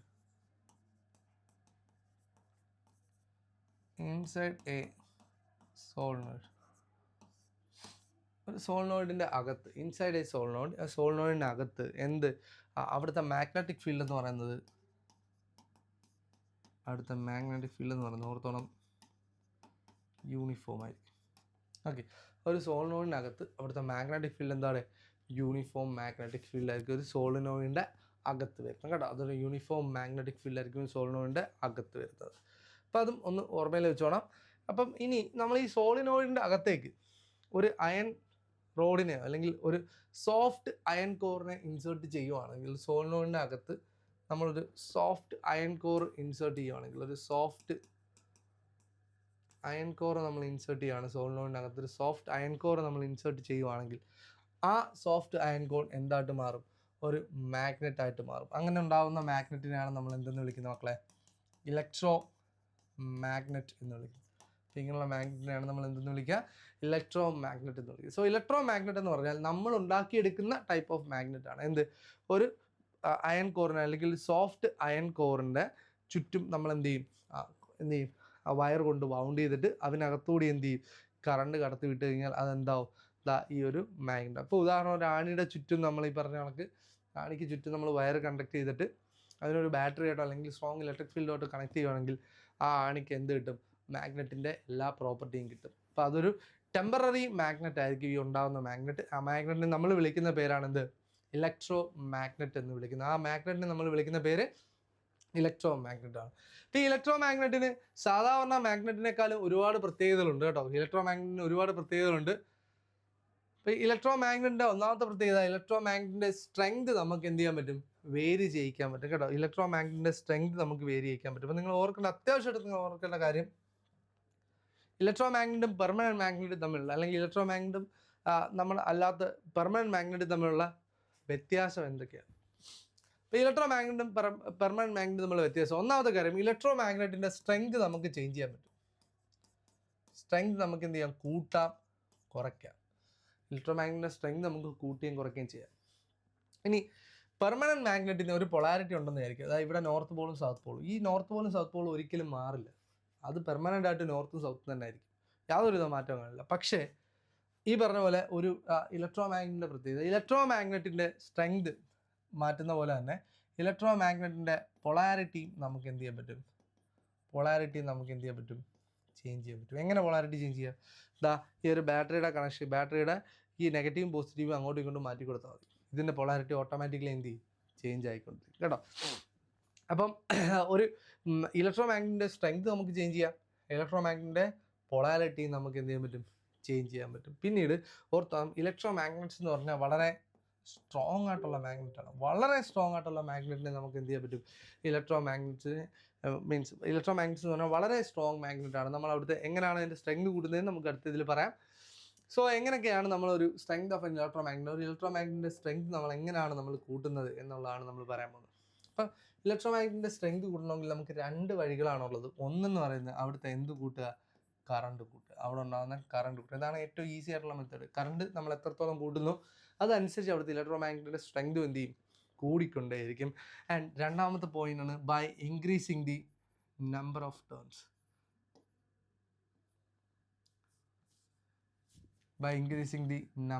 ടേൺസ്. എന്താണ് ഒന്നാമത്തത്, കറണ്ട് കൂട്ടുക. ഫസ്റ്റ് വൺ കറണ്ട് കൂട്ടുക, സെക്കൻഡ് എന്താണ്, നമ്പർ ഓഫ് ടേൺസ് കൂട്ടുക. അപ്പം അതിൻ്റെ നമ്പർ ഓഫ് ടേൺസ് കൂട്ടിയാലും അവിടുത്തെ കറണ്ട് കൂട്ടിയാലും എന്ത് ചെയ്യും, അവിടുത്തെ ഇലക്ട്രോ മാഗ്നറ്റിൻ്റെ സ്ട്രെങ്ത് കൂടും. ആൻഡ് രണ്ടാമത് ഇനി ഒരു കാര്യം കൂടെ ഉണ്ട്, അതാണ് അതിൻ്റെ പൊളാരിറ്റി നമുക്ക് ചേഞ്ച് ചെയ്യാൻ പറ്റും കേട്ടോ. Polarity can be changed. Polarity change ചെയ്യാൻ പറ്റും. പൊളാരിറ്റി എങ്ങനെയാണ് ചേഞ്ച് ചെയ്യുന്നത്? പൊളാരിറ്റി ചേഞ്ച് ചെയ്യണമെങ്കിൽ എന്ത് ചെയ്താൽ മതി, by changing the direction of current കേട്ടോ. By changing the direction of കറണ്ടിൻ്റെ ഡയറക്ഷൻ നേരെ തിരിച്ചു കഴിഞ്ഞാൽ അതിൻ്റെ മാഗ്നറ്റിൻ്റെ പൊളാരിറ്റി എന്ത് ചെയ്യും, ഓട്ടോമാറ്റിക്കലി തിരിഞ്ഞു പോകും കേട്ടോ. By changing the direction of current. കറണ്ടിൻ്റെ ഡയറക്ഷൻ തിരിക്കുകയാണെന്നുണ്ടെങ്കിൽ നോർത്ത് പോൾ സൗത്ത് പോൾ ആവും, സൗത്ത് പോൾ നോർത്ത് പോൾ ആവും. അപ്പോൾ ആ കാര്യം കൂടി ഒന്ന് ഓർത്തിരിക്കുക. ഇലക്ട്രോ മാഗ്നറ്റിന് മാത്രമേ ഈ പ്രത്യേകതയുള്ളൂ, നമ്മുടെ പെർമനൻറ്റ് മാഗ്നറ്റിന് ഒരിക്കലും നമുക്ക് ഈ ഒരു പ്രത്യേകത ഇല്ലെന്ന് തന്നെ പറയാം കേട്ടോ. സോ ദെൻ ഇനി അടുത്ത നമുക്കുള്ളത്, അടുത്തുള്ളതെന്ന് വെച്ചാൽ മാഗ്നറ്റിസിൻ്റെ അടുത്ത ഒരു പ്രോപ്പർട്ടിയാണ്. അതായത് ഇതാണ് the force due to a current carrying conductor. ഒരു കറണ്ട് ക്യാരിങ് കണ്ടക്ടറിൽ അനുഭവപ്പെടുന്ന ഫോഴ്സിനെ പറ്റിയാണ്. എപ്പോഴാണ് ഒരു കറണ്ട് ക്യാരിങ് കണ്ടക്ടറിന് ഫോഴ്സ് കിട്ടുക? എപ്പോഴായിരിക്കും? When they are placed in a magnetic field കേട്ടോ. Force due to a current carrying conductor എവിടാണ്? Placed in a magnetic field. ഓർത്തോണം മക്കളെ, നമ്മൾ ആദ്യം പറഞ്ഞ എന്താണ്, ഒരു കറണ്ട് ക്യാരിങ് കണ്ടക്ടറിന് ചുറ്റും എന്തുണ്ടാവും? മാഗ്നറ്റിക് ഫീൽഡ് ഉണ്ടാവുന്നതാണ്. ഇനി ഒരു കറണ്ട് ക്യാരിങ് കണ്ടക്ടറിനെ ഒരു മാഗ്നറ്റിക് ഫീൽഡിൽ കൊണ്ടുവെക്കുകയാണെങ്കിൽ, അവിടെ എന്തായിരിക്കും ഉണ്ടാവുക? അവിടെ ഒരു ഫോഴ്സ് എന്ത് ചെയ്യും, ഉണ്ടാവും കേട്ടോ. ഒരു ഫോഴ്സ് ഉണ്ടാവും. അപ്പോൾ ആ ഫോഴ്സിനെ നമ്മൾ ലോറൻസ് ഫോഴ്സ് എന്നൊക്കെ പറയാണ് കേട്ടോ. ഒരു കറണ്ട് ക്യാരിങ് കണ്ടക്ടറിനെ നമ്മൾ മാഗ്നറ്റിക് ഫീൽഡിൽ കൊണ്ട് വെക്കുകയാണെങ്കിൽ ആ കറണ്ട് ക്യാരിങ് കണ്ടക്ടറിന് എന്ത് അനുഭവപ്പെടട്ടെ? ഒരു ഫോഴ്സ് എന്ത് ചെയ്യും, അനുഭവപ്പെടും കേട്ടോ.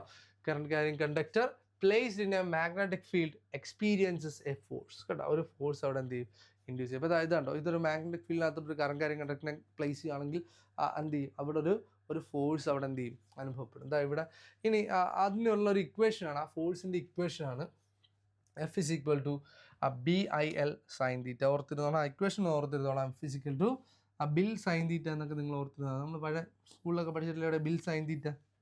അതാണ് ഇവിടെ F is equal to BIL sin theta. ഓർത്തോണം, ഈ തീറ്റ എന്ന് പറയുന്നത് 90 ഡിഗ്രി ആകുമ്പോഴത്തേക്ക് ഇവിടെ എന്തായിരിക്കും, ഇവിടുത്തെ എഫ് എന്ന് പറയുന്നത് എന്തായിരിക്കും, മാക്സിമം ആയിരിക്കും. ആൻഡ് ആ കണ്ടക്ടർ ആ മാഗ്നറ്റിക് ഫീൽഡിനെ അതേ ഡയറക്ഷനിൽ തന്നെയാണ് അലൈൻ ചെയ്യുന്നതെങ്കിൽ ഈ പറയുന്ന അവിടെ മാഗ്നറ്റിക് ഫീൽഡിനെ ഒരിക്കലും ഇത് കട്ട് ചെയ്യുന്നില്ല. അങ്ങനെ മാഗ്നറ്റിക് ഫീൽഡിനെ കട്ട് ചെയ്തുകൊണ്ട് തന്നെ ഇവിടുത്തെ ഫോഴ്സ് എത്ര ആയിരിക്കും, 0 ആയിരിക്കും. ഓക്കെ, അപ്പോൾ ഓർത്തോളം F is equal to BIL sin theta. ഓർത്തോളം മാഗ്നറ്റിക് ഫീൽഡ് അല്ലെങ്കിൽ current carrying conductor place in a magnetic field experiences a force. ആ ഫോഴ്സിനെയാണ് നമ്മൾ എന്ന് വിളിക്കുന്നത്, ലോറൻസ് ഫോഴ്സ് എന്ന് നമ്മൾ വിളിക്കുന്നത്. ആ ഒരു പ്രോപ്പർട്ടിയാണ് നമ്മൾ എവിടെ യൂസ് ചെയ്യുന്നത്, നമ്മൾ വീടുകളിൽ യൂസ് ചെയ്യുന്ന ഇലക്ട്രിക് മോട്ടോറുകൾ നമ്മൾ യൂസ് ചെയ്യുന്ന ആ ഒരു പ്രിൻസിപ്പൽ ഇതാണ്. ഏതാണ്? എ മാഗ്നറ്റിക് ഫീൽഡ് അല്ലെങ്കിൽ a current carrying conductor place in a magnetic field experiences a force. ഒരു കറണ്ട് ക്യാരിങ് കണ്ടക്ടറിന്, അതായത് ഇതാണ് ഒരു കറണ്ട് ക്യാരിങ് കണ്ടക്ടർ, ഒരു മാഗ്നറ്റിക് ഫീൽഡിൽ കൊണ്ടുവെക്കുവാണെങ്കിൽ അവൻ എന്ത് ചെയ്യും? ഒരു ഫോഴ്സ് എക്സ്പീരിയൻസ്. അങ്ങനെ ആ ഒരു ഫോഴ്സിൻ്റെ ഡയറക്ഷൻ കണ്ടുപിടിക്കാൻ വേണ്ടി നമ്മൾ യൂസ് ചെയ്യുന്ന ഒരു മെത്തേഡാണ്, അല്ലെങ്കിൽ ഒരു എന്താ പറയുക, ഒരു ലോയാണ് എന്തെന്ന് പറയുന്നത്, ഫ്ലെമിങ്സ്. ഇതാണ് നമ്മൾ എന്തെന്ന് പറയുന്നത്, ഫ്ലെമിങ്സ് ലെഫ്റ്റ് ഹാൻഡ് റൂൾ എന്ന് പറയുന്നത്. Fleming's left hand rule. ഫ്ലെമിങ്ങിൻ്റെ ലെഫ്റ്റ് ഹാൻഡ് റൂൾ ഇതാ പറയുന്നത്, stretch your fore finger, middle finger and thumb in a mutually perpendicular direction. നമ്മൾ ഫോർ ഫിംഗറും മിഡിൽ ഫിംഗറും തമ്പും എന്ത് ചെയ്യും? മ്യൂച്വലി പെർപെൻഡിക്കുലർ ആയിട്ടുള്ള ഡയറക്ഷനിൽ പിടിക്കുക. ഇനി ആ ഫോർ ഫിംഗർ എന്തിനെ ഇൻഡിക്കേറ്റ് ചെയ്യും? ഫോർ ഫിംഗർ എന്താ? ഇലക്ട്രിക് ഫീൽഡിനെ ഇൻഡിക്കേറ്റ് ചെയ്യും. Fore finger field. Middle finger എന്തിനെ ഇൻഡിക്കേറ്റ് ചെയ്യും? ഇവിടെ കറണ്ടിനെ ഇൻഡിക്കേറ്റ് ചെയ്യും. ആൻഡ് തമ്പ് എന്തായിരിക്കും? അവിടുത്തെ ഫോഴ്സിനെ ആയിരിക്കും എന്ത് ചെയ്യുന്നത്? ഇൻഡിക്കേറ്റ് ചെയ്യുന്നത് കേട്ടോ. അപ്പോൾ ഇത് ചോദിച്ചിട്ടുണ്ട്, മിഡിൽ ഫിംഗർ എന്താണ്, തമ്പ് എന്താണ്, എന്താണ് നമ്മുടെ പോയിന്റ് ഫിംഗർ എന്താണ് എന്ന് ചോദിച്ചിട്ടുണ്ട് കേട്ടോ. അപ്പം നമ്മുടെ ഫോർ ഫിംഗർ അല്ലെങ്കിൽ നമ്മുടെ ചൂണ്ടുവിരൽ, ഫോർ ഫിംഗർ എന്തായിരിക്കും? മാഗ്നറ്റിക് ഫീൽഡിനെ ആയിരിക്കും. ആൻഡ് മിഡിൽ ഫിംഗർ എന്തായിരിക്കും? കറണ്ടിനെ ആയിരിക്കും. ആൻഡ് തമ്പ് എപ്പോഴും എന്തായിരിക്കും? ഫോഴ്സിനെ ആയിരിക്കും എക്സേർട്ട് ചെയ്യുന്നത് കേട്ടോ. അപ്പോൾ ഇത്രയും കാര്യങ്ങളൊന്നും ഓർത്തിരിക്കുക. ഈ ഒരു കാര്യം ഓർത്തിരിക്കുക. ഓർത്തോണം, മോട്ടോർ വർക്ക് ചെയ്യുന്ന പ്രിൻസിപ്പൽ അല്ല ഫ്ലെമിങ്സ് ലെഫ്റ്റ് ഹാൻഡ് റൂൾ.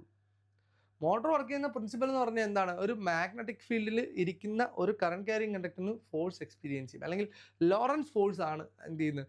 ഒരു മോട്ടോർ വർക്കിങ്ങിൻ്റെ പിന്നിലെ ഫോഴ്സ് എന്ന് പറഞ്ഞാൽ. അല്ല, ഒരിക്കലും ഫ്ലെമിങ്സ് ലെഫ്റ്റ് ഹാൻഡ് റൂൾ അല്ല.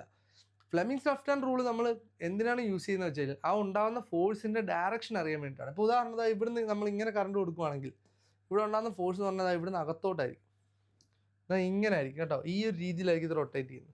ആ റൊട്ടേഷൻ്റെ ഡയറക്ഷൻ കണ്ടുപിടിക്കാൻ വേണ്ടിയിട്ടാണ് ആക്ച്വലി എന്ത് യൂസ് ചെയ്യുന്നത്? Fleming's left hand rule. ഈ ലെഫ്റ്റ് ഹാൻഡ് റൂൾ ആണെങ്കിലും തമ്പ് റൂൾ ആണെങ്കിലും റൈറ്റ് ഹാൻഡ് റൂൾ ആണെങ്കിലും ഇങ്ങനെ ഹാൻഡ് വരുന്ന ഫിംഗേഴ്സ് വരുന്ന റൂൾ എന്ന് പറഞ്ഞാൽ ഒരു പ്രത്യേക ക്വാണ്ടിറ്റിയുടെ ഡയറക്ഷൻ കണ്ടുപിടിക്കാൻ വേണ്ടിയിട്ടായിരിക്കും, അല്ല ഒന്നിൻ്റെ വർക്കിംഗ് പ്രിൻസിപ്പൽ അല്ല കേട്ടോ. ഇപ്പോൾ working principal of A motor എന്ന് പറഞ്ഞാൽ എന്താണ്? A current carrying conductor place in a magnetic field experience A force. അതാണ് എൻ്റെ വർക്കിംഗ് പ്രിൻസിപ്പൽ എന്ന് പറയുന്നത്. അല്ലെങ്കിൽ ലോറൻസ് ഫോഴ്സ് ആണ് അവരുടെ ഉണ്ടാക്കിയിരിക്കുന്നത്. മീൻസ് ഒരു മോട്ടർ കറങ്ങാൻ വേണ്ടി അവിടെ വരുന്ന ഫോഴ്സ് എന്ന് പറഞ്ഞാൽ ലോറൻസ് ഫോഴ്സ് ആണ്. അപ്പോൾ ആ കാര്യം കൂടി നിങ്ങളൊന്ന് ഓർത്തിരുന്നാൽ മതി. ഇവിടെ വരുന്ന മോട്ടറിനാണെങ്കിൽ ഓർത്തോണം, മോട്ടറിൻ്റെ ഡയറക്ഷൻ കണ്ടുപിടിക്കുന്ന ഏതാണ്? ഫ്ലെമിങ്സ് ലെഫ്റ്റ് ഹാൻഡ് റൂളാണ് വരുന്നത്. ഫ്ലെമിങ്സ് ലെഫ്റ്റ് ഹാൻഡ് റൂളാണ് വരുന്നത്. മറ്റാണെങ്കിൽ എന്താണ്? ഫ്ലെമിങ്സിൻ്റെ റൈറ്റ് ഹാൻഡ്. നമ്മൾ ഇനി അങ്ങോട്ട് പറയും കേട്ടോ. സോ ഇത്രയാണ് നമ്മൾ ഇലക്ട്രിക് മോട്ടറിനകത്ത് വരുന്നത്. ഇലക്ട്രിക് മോട്ടർ എന്ന് പറഞ്ഞാൽ നിങ്ങൾക്കറിയാം, it is a machine that converts electrical energy into mechanical energy. Electrical എനർജിയെ മെക്കാനിക്കൽ എനർജി ആയിട്ട് കൺവേർട്ട് ചെയ്യുന്നതാണ്. അപ്പോൾ നമ്മൾ നേരത്തെ പറഞ്ഞ ആ പ്രിൻസിപ്പിൾ വെച്ച് വർക്ക് ചെയ്യുന്ന ഒരു ഡിവൈസ് ആണ് എന്ന് പറഞ്ഞാൽ മോട്ടർ എന്ന് പറയുന്നത്. അതിൻ്റെ and the Fleming's left hand rule is associated with the working of an electric motor. Electric മോട്ടറുമായിട്ടുള്ള അതിൻ്റെ വർക്കിങ്ങോട്ട് ബന്ധപ്പെട്ട്, അതിൻ്റെ വർക്കിംഗ് പ്രിൻസിപ്പിൾ അല്ല, അതിൻ്റെ വർക്കിങ്ങിൻ്റെ ഡയറക്ഷൻ കണ്ടുപിടിക്കാൻ വേണ്ടിയിട്ടാണ് നമ്മൾ എന്ത് യൂസ് ചെയ്യുന്നത്? Fleming's left hand rule use ചെയ്യുന്നത്. ഇനി അടുത്തെന്ന് വെച്ചാൽ ഇലക്ട്രോ മാഗ്നറ്റിക് ഇൻഡക്ഷൻ. നമ്മൾ പറഞ്ഞ ആദ്യം നമ്മൾ എന്ത് ചെയ്യും? ഇലക്ട്രിസിറ്റി കൊണ്ട് മാഗ്നറ്റിനെ ഉണ്ടാക്കിയെടുത്തു. ഇനി ഇലക്ട്രിസിറ്റിയും മാഗ്നറ്റും കൂടി ഒന്നിച്ച് വരുവാണെങ്കിൽ അവിടെ ഒരു ഫോഴ്സ് ഉണ്ടെന്ന് പഠിച്ചു. പിന്നീട് നമ്മൾ കണ്ടുപിടിച്ച എന്താണ്? മാഗ്നറ്റിസം വെച്ച് എന്ത് കറണ്ട് കണ്ടുപിടിക്കുക. നമ്മൾ ലോകം കണ്ടുപിടിച്ച ഏറ്റവും വലിയ ഇൻവെൻഷനിൽ ഒന്നാണെന്ന് ഞാൻ പറയും. കാരണം അതുകൊണ്ടാണ് നമുക്ക് എന്തുണ്ടായത്? ഇലക്ട്രിസിറ്റി എന്നുള്ള കൺസെപ്റ്റ് നമുക്ക് ഉണ്ടായത്. അല്ലെങ്കിൽ ഇലക്ട്രിസിറ്റി നമുക്ക് ഇത്രയും നമ്മൾ ജനറേറ്റ് ചെയ്യുന്നതെല്ലാം ഈ പറഞ്ഞ കണക്ക് ഇലക്ട്രോ മാഗ്നറ്റിക് ഇൻഡക്ഷൻ എന്നുള്ളൊരു പ്രോസസ്സ് വെച്ചിട്ടാണ്. സോ അത്രയും വലിയ ഇൻവെൻഷനാണ് ഇലക്ട്രോ മാഗ്നറ്റിക് ഇൻവെൻഷൻ എന്ന് പറയുന്നത്. ഇലക്ട്രോ മാഗ്നറ്റിക് ഇൻഡക്ഷൻ എന്നുള്ളതിൻ്റെ ആ ഒരു കണ്ടുപിടുത്തം വളരെ സയൻസിനെ സംബന്ധിച്ചിടത്തോളം വളരെ വലിയൊരു കണ്ടുപിടുത്തമാണ്. എന്ന് പറഞ്ഞാൽ it is A process of generating electric current with magnetic field. Magnetic field കൊണ്ട് അല്ലെങ്കിൽ മാഗ്നറ്റിക് ഫീൽഡിൻ്റെ സ്ട്രെങ്ത് കൊണ്ട് എന്ത് ചെയ്യും? കറണ്ടിനെ ഉണ്ടാക്കിയെടുക്കുന്ന ഒരു പ്രോസസ്സിനെയാണ് നമ്മൾ എന്ത് ചെയ്യുന്നത്? ഇലക്ട്രോ മാഗ്നറ്റിക് ഇൻഡക്ഷൻ എന്ന് വിളിക്കുന്നത്. ആൻഡ് ആ ഇലക്ട്രോ മാഗ്നറ്റിക് ഇൻഡക്ഷൻ കണ്ടുപിടിച്ച ആരാണ്? നമ്മളെ പ്രിയപ്പെട്ട സയൻറ്റിസ്റ്റ് ആയ ആരാണ്? മൈക്കിൾ ഫാരഡേ ആണ് കണ്ടുപിടിച്ചത്. അതുകൊണ്ട് തന്നെയാണ് പുള്ളിയെ ഫാദർ ഓഫ് ഇലക്ട്രിസിറ്റി എന്നൊക്കെ എന്നുള്ള പേര് നമ്മൾ കൊടുക്കാൻ കാരണം എന്താണ്? ഈ ഒരു Faraday's law of electro magnetic induction പുള്ളി ഫോർമുലേറ്റ് ചെയ്തുകൊണ്ടാണ് കേട്ടോ. സോ മൈക്കിൾ ഫാരഡേ നമ്മുടെ ഫാദർ ഓഫ് ഇലക്ട്രിസിറ്റി എന്ന് പറയുന്ന ആളാണ് എന്ത്? ഇലക്ട്രോ മാഗ്നറ്റിക് ഇൻഡക്ഷനെ കണ്ടുപിടിച്ചത്. പുള്ളി പറയുന്നത് എന്താണ്? whenever a conductor is placed in a magnetic field, ഒരു കണ്ടക്ടർ ഒരു മാഗ്നറ്റിക് ഫീൽഡിൽ പ്ലേസ് ചെയ്യുവാണ്, ആൻഡ് ഇൻഡ്യൂസ്ഡ് EMF അല്ലെങ്കിൽ ഒരു EMF അല്ലെങ്കിൽ ഇലക്ട്രോമോട്ടീവ് ഫോഴ്സ് എന്ത് ചെയ്യും? അവിടെ ഇൻഡ്യൂസ് ചെയ്യപ്പെടും. ഇലക്ട്രോമോട്ടീവ് ഫോഴ്സിന് തന്നെയാണ് നമ്മൾ വോൾട്ടേജിന് അതുമൂലമാണ് കറണ്ട് ഉണ്ടാവും എന്ന് തന്നെയാണ് പുള്ളി പറഞ്ഞിരിക്കുന്നത്. അപ്പോൾ അതിനെയാണ് നമ്മൾ എന്തെന്ന് വിളിക്കുക? അവിടെ ഉണ്ടാകുന്ന ആ ഒരു കറണ്ടിനെയാണ് നമ്മൾ ഇൻഡ്യൂസ്ഡ് കറണ്ട് എന്ന് വിളിക്കുക. ഇൻഡ്യൂസ്ഡ് കറണ്ട് ഉണ്ടായി വന്ന കറണ്ട് എന്ന് പറയും. ആൻഡ് ഇനി അവിടുത്തെ rate of change of flux, അതുമായിട്ട് ലിങ്ക് ചെയ്യപ്പെട്ട ഫ്ലക്സ് അതെന്താണെന്ന് ഞാൻ അടുത്ത ഇതിൽ പറയാം. ഇതാ നോക്കൂ, ഇതാണ് സംഭവം. ഇതെന്ന് പറയുന്ന ഒരു കണ്ടക്ടറാണ്, നമ്മൾ ചുറ്റി വെച്ചേക്കുന്ന ഒരു കണ്ടക്ടറാണ്. അപ്പോൾ ഇതെന്ന് പറഞ്ഞു കഴിഞ്ഞാൽ എന്താണ്, കറണ്ട് ഉണ്ടോ ഇല്ലയെന്ന് അറിയാൻ വേണ്ടി നമ്മളൊരു ഗാൽവനോമീറ്റർ ഇവിടെ പ്ലേസ് ചെയ്തിട്ടുണ്ട്. ഗാൽവനോമീറ്റർ കറണ്ടിൻ്റെ പ്രസൻസ് അറിയാൻ വേണ്ടി നമ്മൾ യൂസ് ചെയ്യുന്നതാണ് ഗാൽവനോമീറ്റർ എന്ന് പറയുന്നത്. ഗാൽവനോമീറ്റർ പുള്ളി എന്ത് ചെയ്തു, പുള്ളി എത്ര ഉള്ളതാ എന്ത് ചെയ്യും, ഒരു ബാർ മാഗ്നറ്റിനെ എന്ത് ചെയ്യും, ഇതാ ഇതിനകത്തോട്ട് കൊണ്ടുവന്നു. ഇതിനകത്തോട്ട് കൊണ്ടുവന്നപ്പോൾ എന്ത് ചെയ്യും, ഇതാ ഈ ഒരു ഗാൽവനോമീറ്ററിന് എന്തുണ്ടായി, ഡിഫ്ലക്ഷൻ ഉണ്ടായി. കണ്ടോ, ഒരു ഡിഫ്ലക്ഷൻ ഉണ്ടായി. ഇതിങ്ങനെ വന്നപ്പോൾ ഗാൽവനോമീറ്റർ ഇങ്ങോട്ട് ഡിഫ്ലക്ട് ചെയ്തു.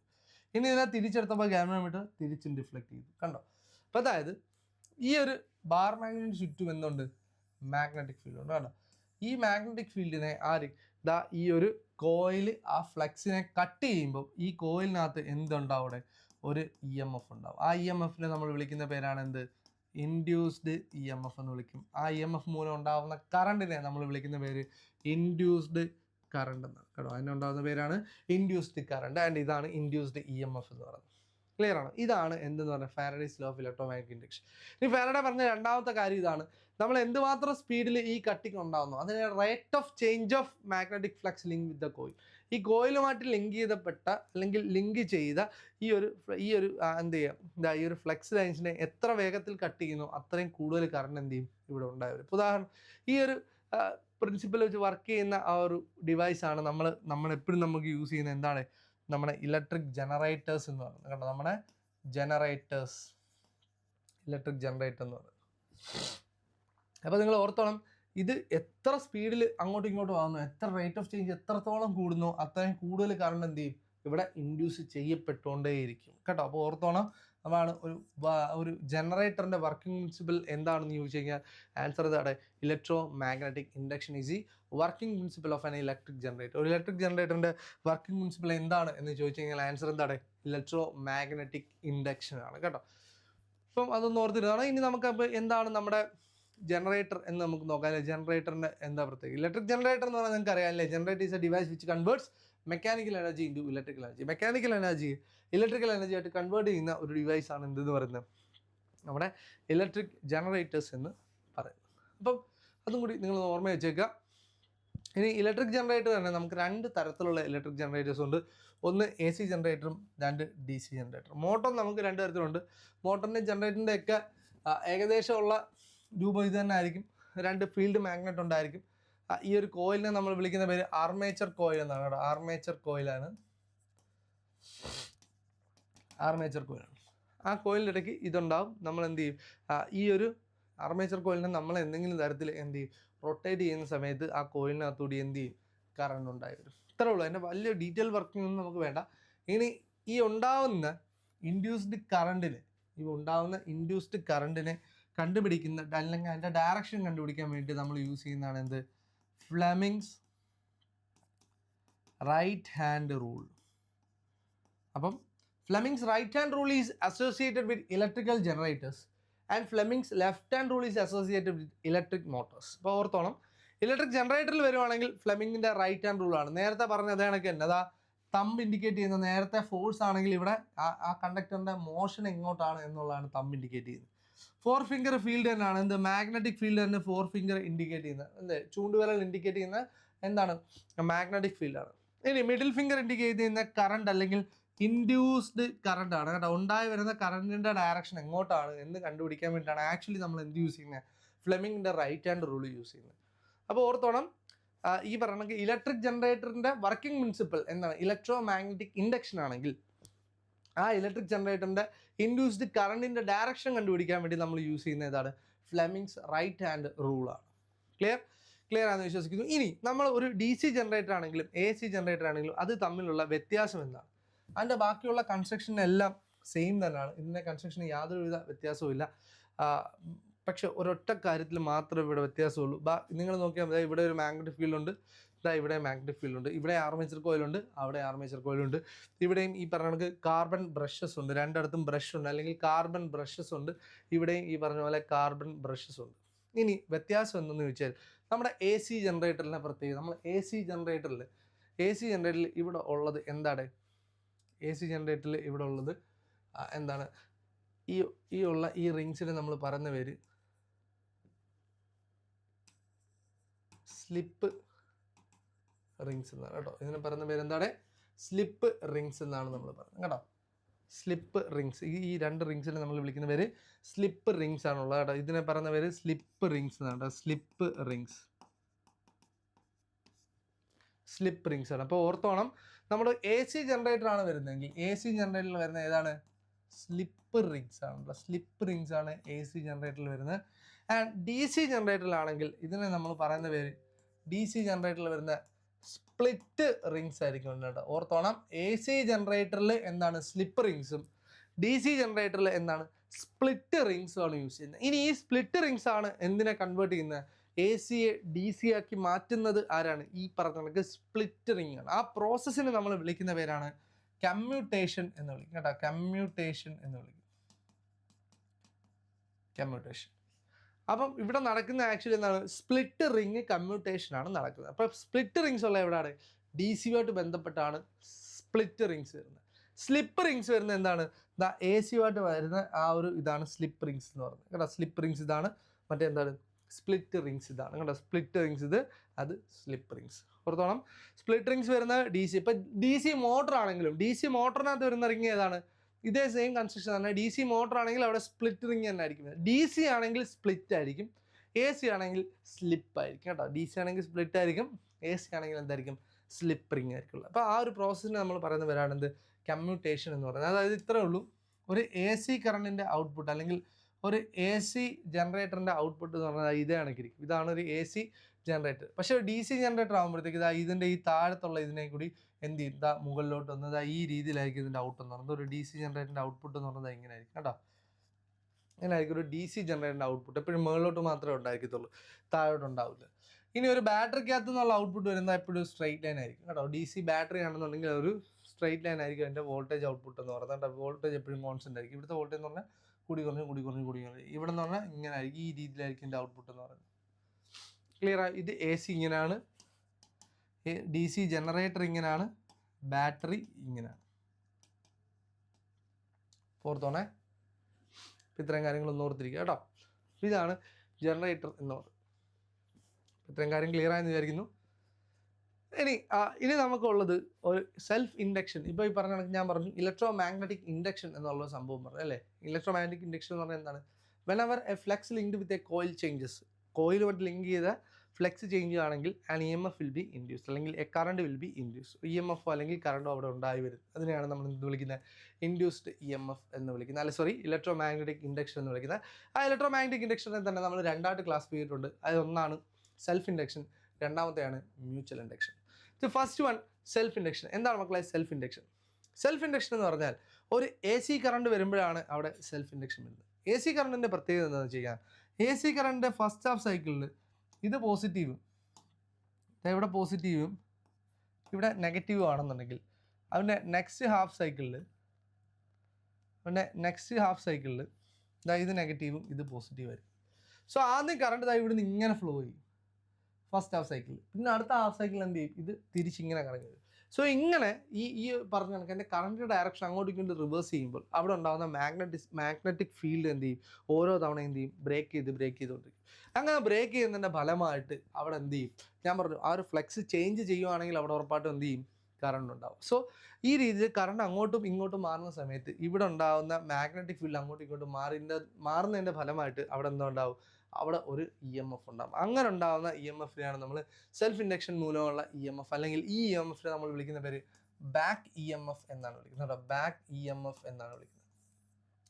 ഇപ്പോൾ ഓർത്തോണം, ഇപ്പം കറണ്ട് ഫ്ലോ ചെയ്യുന്നത് ഈ ഡയറക്ഷനിലാണെന്നുണ്ടെങ്കിൽ ഇവിടെ ഉണ്ടാകുന്ന ഇൻഡ്യൂസ്ഡ് EMF എന്ന് പറഞ്ഞാൽ നേരെ റിവേഴ്സ് ആയിരിക്കും. കറണ്ട് ഫ്ലോ ചെയ്യുന്ന ഈ ഒരു ഡയറക്ഷൻ ആണെങ്കിൽ ഇൻഡ്യൂസ്ഡ് EMF എന്ന് പറഞ്ഞാൽ അതിൻ്റെ ഓപ്പോസിറ്റ് ഡയറക്ഷൻ ആയിരിക്കും. അതായത് ഈ ഉണ്ടാകുന്ന ഈ പ്രൈമറി കറണ്ട് അല്ലെങ്കിൽ നമുക്കിവിടെ ഉണ്ടാകുന്ന മെയിൻ കറണ്ടിനെ ഒപ്പോസിറ്റ് ചെയ്തിട്ടായിരിക്കും എന്ത് ചെയ്യുന്നത്?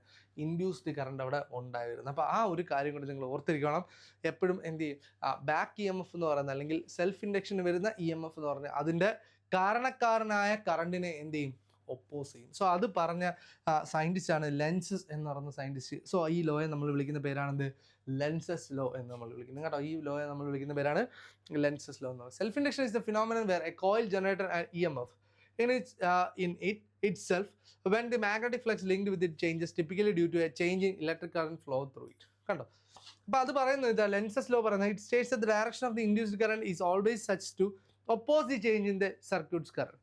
ഇപ്പോൾ സർക്യൂട്ടിൻ്റെ കറണ്ടിനെ ഒപ്പോസ് ചെയ്യുന്ന തരത്തിലായിരിക്കും ഇവിടെ ഉണ്ടാകുന്ന ഇൻഡ്യൂസ്ഡ് കറണ്ട് ഉണ്ടാകുന്നത്. ഇപ്പോൾ ഉദാഹരണം പറയുകയാണെങ്കിൽ, മറ്റൊരു ഉദാഹരണം പറയുകയാണെങ്കിൽ, നിങ്ങളിപ്പം എന്താ ഇവിടെ ഒരു എ സി ഉണ്ട്, സോറി എ സി എന്ന് പറഞ്ഞാൽ എ സി കറണ്ടാണ്, ഈ പറഞ്ഞ എയർ കണ്ടീഷൻ അല്ല.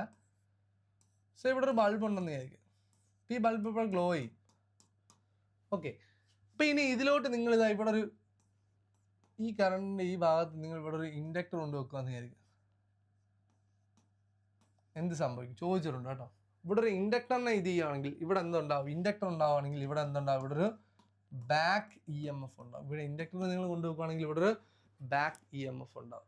അപ്പോൾ ഈ ബാക്ക് ഇ എം എഫ് കൊണ്ട് ഈ ബൾബിൻ്റെ എന്ത് ചെയ്യും, ബൾബിൻ്റെ ബ്രൈറ്റ്നെസ് എന്ത് ചെയ്യും, കുറയും കേട്ടോ. ബ്രൈറ്റ്നെസ് കുറയുകയാണ് ചെയ്യുന്നത്, ഒരിക്കലും കൂടുകയല്ല ചെയ്യുന്നത്. ബ്രൈറ്റ്നെസ് എന്ത് ചെയ്യും, കുറയും. കാരണം ഇവിടെ ഉണ്ടാവുന്ന, സോ ഈ ഒരു ഇൻഡക്ടറിനകത്ത്, ഇതിനകത്ത് ഉണ്ടാകുന്ന ഇൻഡക്ടർ, ഇങ്ങനെ ചുറ്റി വെച്ചിരിക്കുന്ന ഈ കോയിൽ നമ്മൾ ഇൻഡക്ടർ എന്നാണ് വിളിക്കുന്നത്.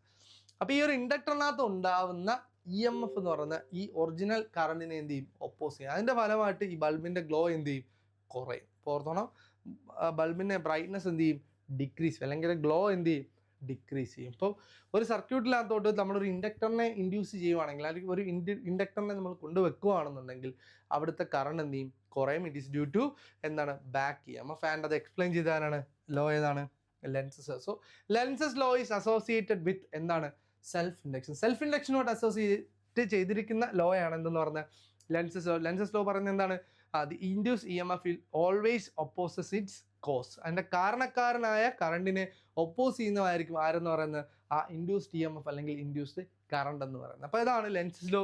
ലെൻസസ് ലോ വരുന്ന എവിടെയാണ്, സെൽഫ് ഇൻഡക്ഷൻ ആണ്. സെൽഫ് ഇൻഡക്ഷൻ വരണമെങ്കിൽ അവിടെ ഉറപ്പായിട്ടും എ സി കറണ്ട് വേണം. ഒരിക്കലും ഡി സി കറണ്ടിൽ സെൽഫ് ഇൻഡക്ഷൻ വരില്ല. കാരണം ഡി സി കറണ്ട് എന്ന് പറഞ്ഞാൽ യൂണി ഡയറക്ഷണൽ കറണ്ടാണ് ഡി സി കറണ്ട് അല്ലെങ്കിൽ ഡയറക്ഷൻ കറണ്ട്. ഡി സിക്കകത്ത് ഒരിക്കലും സെൽഫ് ഇൻഡക്ഷൻ വരില്ല. Self induction always comes into play when the current is alternating കറണ്ടിലാണ്, അല്ലെങ്കിൽ എ സി കറണ്ടിൽ മാത്രമേ എന്ത് വരത്തുള്ളൂ, സെൽഫ് ഇൻഡക്ഷൻ വരുള്ളൂ. അല്ലാതെ ഡി സി കറണ്ടിൽ ഒരിക്കലും എന്ത് വരില്ല, സെൽഫ് ഇൻഡക്ഷൻ വരില്ല. സോ ഈ ടോപ്പിക്കിലെ ലാസ്റ്റ് ഭാഗമാണ് എന്ത്, മ്യൂച്വൽ ഇൻഡക്ഷൻ എന്ന് പറയുന്നത്. മ്യൂച്വൽ ഇൻഡക്ഷൻ എന്ന് പറഞ്ഞാൽ സെൽഫ് ഇൻഡക്ഷൻ പോലെ തന്നെ മറ്റൊരു ഫിനോമിനലാണ് മ്യൂച്വൽ ഇൻഡക്ഷൻ. മ്യൂച്വൽ ഇൻഡക്ഷൻ എന്ന് പറഞ്ഞാൽ എന്താ, ഇവിടെ നോക്കുക, ഇതാ ഇവിടെ ഇതാണ് ഒരു കറണ്ട്. അപ്പോൾ ആ കറണ്ടിന് മീൻസ് ഇവിടെ കറണ്ട്, ഇവിടെ ഒരു കോയിലുണ്ട്. അപ്പോൾ ആ കോയിലിന് ചുറ്റും എന്തുണ്ടാവും, മാഗ്നറ്റിക് ഫീൽഡ് ഉണ്ടാവും. കണ്ടോ? ഈ മാഗ്നറ്റിക് ഫീൽഡ് ലൈൻസ് എന്ത് ചെയ്യും, ദാ ഇതിൻ്റെ ഇപ്പുറത്തുള്ള മറ്റൊരു കോയിലിനെ കട്ട് ചെയ്യുകയാണെന്നുണ്ടെങ്കിൽ ഈ രണ്ടാമത്തെ കോയിലിൽ എന്ത് ചെയ്യും, ഒരു ഇ എം എഫ് എന്ത് ചെയ്യും, ഇൻഡ്യൂസ് ചെയ്യും. അങ്ങനെ ഇൻഡ്യൂസ് ചെയ്യുന്ന ആ ഒരു ഫിനോമിനെയാണ് നമ്മൾ എന്തെന്ന് വിളിക്കുന്നത്, മ്യൂച്വൽ ഇൻഡക്ഷൻ എന്ന് പറയുന്നത്. So mutual induction is an electromagnetic phenomenon where a change in the current in the one coil induces a voltage അല്ലെങ്കിൽ E M F in the nearby coil. ഒരു കോയിലിനെ ഡയറക്റ്റ് ടച്ച് ഇല്ലാതെ മറ്റൊരു കോയിലോട്ട് എന്ത് ചെയ്യും, current induce ചെയ്യുന്ന ആ ഒരു ഫിനോമിനെയാണ് നമ്മൾ എന്തെന്ന് വിളിക്കുന്നത്, മ്യൂച്വൽ ഇൻഡക്ഷൻ എന്ന് വിളിക്കുന്നത്. സോ ഇവിടാണ് കറണ്ട് ഉണ്ടാകുന്നത്, ഇവിടാണ് നമ്മൾ കറണ്ട് കൊടുക്കുന്നത്. പക്ഷേ അതിൻ്റെ ഫലമായിട്ട് ഇപ്പുറത്ത് മറ്റൊരു സ്ഥലത്ത് എന്ത് ചെയ്യും, ഒരു കറണ്ട് അല്ലെങ്കിൽ ഒരു ഇ എം എഫ് പ്രൊഡ്യൂസ് ചെയ്യും. അതിനെയാണ് നമ്മൾ എന്തെന്ന് വിളിക്കുക, മ്യൂച്വൽ ഇൻഡക്ഷൻ എന്ന് വിളിക്കുക. ഓർത്തോളം, മ്യൂച്വൽ ഇൻഡക്ഷൻ വെച്ച് വർക്ക് ചെയ്യുന്ന ഒരു പ്രധാനപ്പെട്ട ഒരു ഡിവൈസാണ് എന്ത്, ട്രാൻസ്ഫോമർ എന്ന് പറയുന്നത് കേട്ടോ. പ്രധാനപ്പെട്ട ഒരു ഇതാണ് എന്തെന്ന് പറയുന്നത്, ട്രാൻസ്ഫോമർ എന്ന് പറയുന്നത്. അപ്പോൾ അങ്ങനെ ട്രാൻസ്ഫോമർ എന്ന് പറഞ്ഞാൽ, transformer is a device to transfer electrical energy from one A C current to another. അപ്പോൾ ഈ ട്രാൻസ്ഫോമർ ഓർത്തോണം, ഇൻഡക്ഷൻ വരുന്നത് എവിടെ മാത്രമേ ഉള്ളൂ, എ സി കറണ്ടിൽ കേട്ടോ. എ സി കറണ്ടിൽ വരുമ്പോഴാണ് ഈ മ്യൂച്വൽ ഇൻഡക്ഷനും സെൽഫ് ഇൻഡക്ഷനും വരുന്നത്.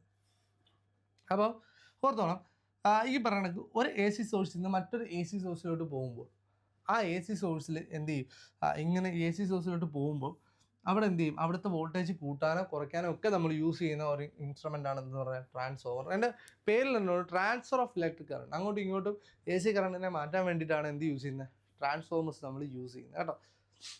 ഇപ്പോൾ ട്രാൻസ്ഫോമർ വർക്ക് ചെയ്യുന്ന എ സി കറണ്ടിൽ മാത്രമായിരിക്കും, ഡി സിയിൽ ഒരിക്കലും ട്രാൻസ്ഫോമർ വർക്ക് ആകത്തില്ല കേട്ടോ. അപ്പം അതാണ് ഈ പറഞ്ഞ പോലെ ട്രാൻസ്ഫോമർ. ഈ ട്രാൻസ്ഫോമറിനെ നമ്മൾ രണ്ട് ടൈപ്പായിട്ട് ക്ലാസിഫൈ ചെയ്തിട്ടുണ്ട്. അതിൽ ഫസ്റ്റ് ട്രാൻസ്ഫോമർ ആണ് എന്ത് മക്കളെ, സ്റ്റെപ്പ് അപ്പ് ട്രാൻസ്ഫോമർ എന്ന് പറയുന്നത്. Step up transformer. രണ്ടാമത്തെ ആളാണ് എന്ത്, സ്റ്റെപ്പ് ഡൗൺ ട്രാൻസ്ഫോമർ എന്ന് പറയുന്നത്. ഒന്ന് സ്റ്റെപ്പ് അപ്പ് ട്രാൻസ്ഫോമർ, രണ്ടാമത്തെ ആൾ എന്താണ്, സ്റ്റെപ്പ് ഡൗൺ ട്രാൻസ്ഫോമർ. ഇനി ഓർത്തോണം, ഒരു ട്രാൻസ്ഫോമറിന് നമ്മൾ കൊടുക്കുന്ന ഇൻപുട്ടിനെ നമ്മൾ പറയുന്ന ആ ടേണിനെയാണ് നമ്മൾ പ്രൈമറി വൈൻഡിങ്സ് എന്ന് പറയുന്നത്, അല്ലെങ്കിൽ പ്രൈമറി കോയിൽ അല്ലെങ്കിൽ പ്രൈമറി വൈൻഡിങ് എന്ന് പറയുന്നത്. ആൻഡ് രണ്ടാമത്തെ ഇതിനെയാണ് നമ്മൾ എന്ന് പറയുന്നത് സെക്കൻഡറി വൈൻഡിങ് എന്ന് പറയുന്നത്. ക്ലിയറാണ്? ഈ പ്രൈമറി വൈൻഡിങ്ങിൻ്റെയും സെക്കൻഡറി വൈൻഡിങ്ങിൻ്റെയും എണ്ണം മാറുന്നതനുസരിച്ചാണ്, അല്ലെങ്കിൽ അതിൻ്റെ നമ്പർ ഓഫ് ടേൺസ് അനുസരിച്ചാണ് ഇതിനെ നമ്മൾ സ്റ്റെപ്പ് അപ്പ് ട്രാൻസ്ഫോമർ എന്നും സ്റ്റെപ്പ് ഡൗൺ ട്രാൻസ്ഫോമർ എന്നും രണ്ടായിട്ട് നമ്മൾ ക്ലാസിഫൈ ചെയ്യുന്നത്. അപ്പോൾ ഓർത്തോണം, സ്റ്റെപ്പ് അപ്പ് ട്രാൻസ്ഫോമർ എന്ന് പറഞ്ഞാൽ എന്താണ്? സ്റ്റെപ്പ് അപ്പ് ട്രാൻസ്ഫോമർ എന്ന് പറഞ്ഞാൽ സ്റ്റെപ്പ് അപ്പ് ട്രാൻസ്ഫോമറിൻ്റെ പ്രൈമറി വൈൻഡിങ്സ് കുറവായിരിക്കും, സെക്കൻഡറി വൈൻഡിങ്സ് എന്തായിരിക്കും? കൂടുതലായിരിക്കും. ഞങ്ങൾ ഇവിടെ നോക്കുക, ഇവിടെ 4 ടേൺസേ ഉള്ളൂ, ഇവിടെ എത്ര ഉണ്ട്? 8 ടേൺസ് ഉണ്ട്. കണ്ടോ? അപ്പോൾ ഇതിനെയാണ് നമ്മൾ എന്തെന്ന് വിളിക്കുന്നത്? ഇതിനെയാണ് നമ്മൾ സ്റ്റെപ്പ് അപ്പ് ട്രാൻസ്ഫോമർ എന്ന് വിളിക്കുന്നത്. ഇനി നിങ്ങൾക്ക് ഇവിടെ ടേൺ റേഷ്യോ എന്നൊരു കാര്യമുണ്ട്. ടേൺ റേഷ്യോ എന്ന് പറഞ്ഞാൽ എന്താണ്? Number of turns in primary divide by number of turns in secondary. ഇതിനാണ് നമ്മൾ ടേൺ റേഷ്യോ. ആദ്യം പ്രൈമറിയിൽ പറയും, പിന്നെ സെക്കൻഡറി പറയും. അപ്പം ടേൺ റേഷ്യോ ഇതാ ഇവിടെ നോക്കുക. ടേൺ റേഷ്യോ 1-നേക്കാളും കുറവാണെങ്കിൽ അത് എന്ത് ട്രാൻസ്ഫോമർ ആയിരിക്കും? സ്റ്റെപ്പ് അപ്പ് ട്രാൻസ്ഫോമർ ആയിരിക്കും. ഓർത്തോണം, ടേൺ റേഷ്യോ 1-നേക്കാളും കുറവാണെങ്കിൽ അത് സ്റ്റെപ്പ് അപ്പ് ട്രാൻസ്ഫോമർ. 1-നേക്കാളും കുറവെന്ന് പറഞ്ഞാൽ എന്താണ്? ആദ്യത്തേന് കുറവും രണ്ടാമത്തെ ടേൺസ് കൂടുതലുമാണ്. എന്നാലും ഇതെടുത്ത് ഇവിടെ നോക്കണം, ഇവിടെ എത്ര വരുന്നത്? ഇവിടെ 4:8 അല്ലേ? 4:8 ചെറുതാക്കിയാൽ 1:2. കണ്ട, 1:2, 1/2. ഇതാണ് എന്തെന്ന് പറഞ്ഞത്? Turn ratio. So number of turns in primary by number of turns of secondary. അതിനെയാണ് നമ്മൾ ടേൺ റേഷ്യോ എന്ന് പറയുന്നത്. ടേൺ റേഷ്യോ <1 ആണെന്നുണ്ടെങ്കിൽ അത് എന്തായിരിക്കും? ഒരു സ്റ്റെപ്പ് അപ്പ് ട്രാൻസ്ഫോമർ ആയിരിക്കും. ഇനി ഇവിടെ നിങ്ങൾ നോക്കിക്കഴിഞ്ഞാൽ ഇവിടുത്തെ ടേൺ റേഷ്യോ നിങ്ങൾ നോക്കുക, ഇവിടെ കൂടുതൽ വൈൻഡിങ്സ്, ഇവിടെ കുറച്ച് വൈൻഡിങ്സ്. ഇതിനെ നമ്മൾ എന്തെന്ന് വിളിക്കുന്നത്? സ്റ്റെപ്പ് ഡൗൺ ട്രാൻസ്ഫോമർ എന്ന് വിളിക്കുന്നത്. ഓക്കെ, ക്ലിയർ ആയെന്ന് വിശ്വസിക്കുന്നു. അപ്പോൾ ടേൺ റേഷ്യോ 1-നേക്കാളും കൂടുതലായിരിക്കും ആർക്കെന്ന് പറയുന്നത്? സ്റ്റെപ്പ് ഡൗൺ ട്രാൻസ്ഫോമറിന് ടേൺ റേഷ്യോ എപ്പോഴും എന്തായിരിക്കും? ടേൺ റേഷ്യോ 1-നേക്കാളും കൂടുതലായിരിക്കും. കാരണം എന്താണ്? സ്റ്റെപ്പ് ഡൗണിന് ഇവിടെ കൂടുതലും ഇവിടെ എന്തായിരിക്കും? കുറവായിരിക്കും. ഇനി ഇത് എവിടെയൊക്കെയാണ് യൂസ് ചെയ്യുന്നതെന്നും കൂടി പറയാം. ഈ ട്രാൻസ്ഫോമേഴ്സ്, ഈ സ്റ്റെപ്പ് അപ്പ് ട്രാൻസ്ഫോമേഴ്സ് നമ്മൾ യൂസ് ചെയ്യുന്നത് എപ്പോഴും ഇലക്ട്രിക് ട്രാൻസ്മിഷൻ്റെ സമയത്ത് കേട്ടോ. ട്രാൻസ്മിഷൻ്റെ സമയത്ത് നമ്മളെവിടെയാണ്? നമ്മളെ ജനറേറ്റിംഗ് സ്റ്റേഷൻ്റെ അടുത്താണ് കേട്ടോ. ജനറേറ്റിംഗ് സ്റ്റേഷനിലാണ് നമ്മൾ എന്ത് ചെയ്യുന്നത്? ഈ സ്റ്റെപ്പ് അപ്പ് ട്രാൻസ്ഫോമർ യൂസ് ചെയ്യുന്നത്. കാരണം ഞാൻ ആദ്യം തന്നെ പറഞ്ഞു, ഇലക്ട്രിക് ട്രാൻസ്ഫോർമേഷൻ അല്ലെങ്കിൽ ഇലക്ട്രിക് ഒരു സ്ഥലത്ത് നിന്ന് മറ്റൊരു സ്ഥലത്തേക്ക് കറണ്ട് വിടുമ്പോൾ നമ്മളെപ്പോഴും ഹൈ വോൾട്ടേജിലും ലോ കറണ്ടിലും ആയിരിക്കും എന്ത് ചെയ്യുന്നത്? ആ ട്രാൻസ്ഫോർമേഷൻ നടത്തുക, അല്ലേ? അപ്പം ആ ഒരു ട്രാൻസ്ഫർ നടത്തുന്ന സമയത്ത് നമ്മളെപ്പോഴും ഹൈ കറണ്ടിലാണെങ്കിൽ അവിടെ ഹീറ്റ് ലോസ് കൂടുതലുണ്ടാവും. അതുകൊണ്ട് നമുക്ക് ഹൈ വോൾട്ടേജിന് വേണ്ടിയിട്ട് എപ്പോഴും നമ്മളെ പവർ പ്ലാന്റ്സിൻ്റെ ഏറ്റവും അടുത്തുള്ള ട്രാൻസ്ഫോമേഴ്സ് എപ്പോഴും എന്തായിരിക്കും? നിയർ ബൈ പവർ പ്ലാന്റ്സിൻ്റെ അടുത്തുള്ള ട്രാൻസ്ഫോമർ എപ്പോഴും സ്റ്റെപ്പ് അപ്പ് ട്രാൻസ്ഫോമർ ആയിരിക്കും. ഇനി നമ്മുടെ നിയർ ബൈ ആയിട്ടുള്ള നമ്മുടെ വീടുകളുടെയൊക്കെ അടുത്തുള്ള ട്രാൻസ്ഫോമേഴ്സ് എന്ന് പറഞ്ഞാൽ എന്തായിരിക്കും? സ്റ്റെപ്പ് ഡൗൺ ട്രാൻസ്ഫോമർ ആയി. കാരണം ഈ സ്റ്റെപ്പ് ഡൗൺ ട്രാൻസ്ഫോമർ ഉപയോഗിച്ചിട്ടാണ് നമ്മൾ എന്ത് ചെയ്യുന്നത്? നമ്മുടെ വീടുകളിൽ ഇപ്പോൾ 11 കിലോ വാട്ടിലായിരിക്കും നമ്മൾ ട്രാൻസ്ഫോർമേഷൻ നടത്തുക. പക്ഷേ നമ്മുടെ വീട്ടിൽ 11 കിലോ വാട്ട് വേണ്ട, എത്രയാണ്? 230 വോൾട്ട് മാത്രം മതിയാവും. അപ്പോൾ ആ 230 വോൾട്ടിലോട്ട് കുറയ്ക്കാൻ വേണ്ടിയിട്ട് നമ്മുടെ നെയ്ബർഹുഡ് ട്രാൻസ്ഫോമേഴ്സ് എല്ലാം, നമ്മുടെ നെയ്ബർഹുഡ് ട്രാൻസ്ഫോമേഴ്സിലുള്ള എല്ലാം, നമ്മുടെ വീടിൻ്റെ അടുത്തുള്ള ട്രാൻസ്ഫോമേഴ്സ് എല്ലാം എന്ത് ട്രാൻസ്ഫോമറാണ്? സ്റ്റെപ്പ് ഡൗൺ ട്രാൻസ്ഫോമറാണ് കേട്ടോ. അപ്പോൾ ഇതിൻ്റെ ഒരു ഇക്വേഷൻ കൂടി ഞാൻ പറയാം, അതും കൂടി ഒന്ന് ഓർത്തിരുന്നോണം. ഇതിൻ്റെ ഇക്വേഷൻ ഇത്രേ ഉള്ളൂ. ഇത് പ്രൈമറി വൈൻഡിങ്ങും ഇതിന് സെക്കൻഡറി വൈൻഡിങ്ങും ആണെന്ന് വിചാരിക്കുക. ഇതിന് പ്രൈമറി നമ്പർ ഓഫ് ടേൺസിനെ നമ്മൾ NP എന്ന് വിളിക്കും, സെക്കൻഡറി നമ്പർ ഓഫ് ടേൺസിനെ നമ്മൾ NS എന്ന് വിളിക്കും, പ്രൈമറി വോൾട്ടേജിനെ നമ്മൾ VP എന്ന് വിളിക്കും, സെക്കൻഡറി വോൾട്ടേജിനെ നമ്മൾ VS എന്ന് വിളിക്കും, പ്രൈമറി കറണ്ടിനെ നമ്മൾ IP എന്ന് വിളിക്കും, സെക്കൻഡറി കറണ്ടിനെ നമ്മൾ IS എന്ന് വിളിക്കുന്നതായിരിക്കും. അങ്ങനെയാണെങ്കിൽ ഓർത്തോണം, ഈ ഇക്വേഷൻ ഓർത്തോണം. VS by VP is equal to VP by VS is equal to NP by NS. അപ്പോൾ ഇതെന്തുകൊണ്ടാണ് വന്നതെന്ന് വെച്ച് കഴിഞ്ഞാൽ number of turns is directly proportional to voltage. അപ്പോൾ എത്രത്തോളം നമ്പർ ഓഫ് ടേൺസ് കൂടുന്നോ അത്രയും എന്ത് കൂടുവരെ? വോൾട്ടേജ് കൂടും. അങ്ങനെയാണ് ഇപ്പോൾ എന്താ N primary by N secondary is equal to V primary by V secondary എന്ന് പറയുന്ന ഈ ഒരു ഇക്വേഷൻ. കേട്ടോ, NP by NS is equal to VP by VS എന്ന് പറയുന്നത്. അപ്പോൾ ഓർത്തോണം, ഇതാണ് ഇതിൻ്റെ ഇക്വേഷൻ എന്ന് പറഞ്ഞാൽ NP by NS. ഇത് തെറ്റിക്കല്. NP by NS is equal to VP by VS എന്നുള്ള ഇക്വേഷൻ. ആൻഡ് ഇനി ഓർത്തോണം, ഇവിടെ നമ്മൾ പറയുന്നത് ഇവിടെ ഒരിക്കലും നമുക്കൊരു പവർ ലോസ് വരുന്നില്ല എന്നാണ് പറയുന്നത്. അപ്പോൾ ഓർത്തോണം, input power is equal to, എപ്പോഴും ഓർത്തോണം, input power is equal to എന്തായിരിക്കും? ഔട്ട്പുട്ട് പവർ ആയിരിക്കും. Input power is equal to output power ആയിരിക്കും. കാരണം ഇവിടെ പവർ ലോസ് ഒന്നും വരില്ല എന്നാണ് നമ്മൾ അസ്യൂം ചെയ്യുന്നത്. അപ്പോൾ ഇൻപുട്ട് പവർ അല്ലെങ്കിൽ ഇൻപുട്ട് പവറിന് നമ്മൾ പ്രൈമറി പവറും സെക്കൻഡറി പവറും എന്തായിരിക്കും? സെയിം ആയിരിക്കും. സോ പവറിൻ്റെ ഇക്വേഷൻ എന്തുവാടെ? വി ഇൻറ്റു ഐ അല്ലേടെ അല്ലേ? വി ഇൻറ്റു ഐ അല്ലേടെ പവർ അല്ലേ? സോ പ്രൈമറി പവർ എന്ന് പറഞ്ഞാൽ V P into I P is equal to V S into I S. ഈ ഇക്വേഷനും മാറിപ്പോലും. അപ്പോൾ ഓർത്തോളം പവർ സെയിം ആണെന്ന് പഠിച്ചു വെച്ചാൽ മതി. ഇപ്പം വി ഇൻറ്റു ഐ ആണ് പവർ അല്ല, ഇവിടെ വി ഇൻറ്റു ഐ ആണ് പവർ. രണ്ടിടത്തും പി പി, ഇവിടെ രണ്ടിടത്തും എസ് എസ്. മറ്റിടത്ത് ഓർക്കേണ്ടത് എന്താണ്? N P by N S is equal to V P by V S. അപ്പോൾ ഈ ഇക്വേഷൻ അങ്ങോട്ട് കൊണ്ട് തിരിഞ്ഞ പോലെ ഇക്വേഷനായിട്ട് തന്നെ ചോദിച്ചിട്ടുണ്ട് കേട്ടോ. ഇനി ജസ്റ്റ് നിങ്ങൾക്ക് ക്വസ്റ്റ്യൻ തരുവാണെങ്കിൽ എന്ത് വി പിയുടെ സ്ഥാനത്ത് വി പിയുടെ വാല്യൂ ഇട്ട് കൊടുക്കുക, എൻ എസിൻ്റെ സ്ഥാനത്ത് എൻ എസ് ഇട്ട് കൊടുക്കുക, ഐ എസിൻ്റെ സ്ഥാനത്ത് ഐ എസ് ഇട്ട് കൊടുക്കുക, ഐ പിയുടെ സ്ഥാനത്ത് ഐ പി ഇട്ട് കൊടുക്കുക. സോ ഇത്രയും മതി. ഡയറക്റ്റ് ഈക്വേഷനോട്ട് സബ്സ്റ്റിറ്റ്യൂട്ട് ചെയ്താൽ മാത്രം മതി. അല്ലെങ്കിൽ ഇക്വേഷൻ ഇങ്ങനെ വേണമെങ്കിൽ ചോദിച്ചിട്ടുണ്ട്. സോ മക്കളെ ഇത്രയൊക്കെ ആകുമ്പോഴത്തേക്ക് നമ്മുടെ മാഗ്നറ്റിസം എന്നുള്ള ചാപ്റ്റർ കഴിഞ്ഞു. നമ്മൾ ഒരുപാട് കാര്യങ്ങൾ നമ്മൾ പഠിച്ചു. ഒരുപാട് ഡീറ്റെയിൽ ആയിട്ട് തന്നെ തിയറിയും കാര്യങ്ങളും എല്ലാം നമ്മൾ എക്സ്പ്ലെയിൻ ചെയ്തിട്ടുണ്ട്. എന്തെങ്കിലും ഡൗട്ടോ മറ്റോ ഉണ്ടെന്നുണ്ടെങ്കിൽ നിങ്ങൾ ജസ്റ്റ് വീഡിയോ ഒന്ന് ബാക്കിലോട്ട് അടിച്ച് ഒന്നുകൂടി റിപ്പീറ്റ് ചെയ്ത് കണ്ടാൽ മതി. മാക്സിമം എല്ലാ കണ്ടൻസും നമ്മൾ ഈ ഒരു ക്ലാസ്സിൽ നമ്മൾ ഇൻക്ലൂഡ് ചെയ്തിട്ടുണ്ട്. സോ നെക്സ്റ്റ് ക്ലാസ്സിൽ മറ്റൊരു സെഷനുമായി വീണ്ടും കാണാം. Thank you so much.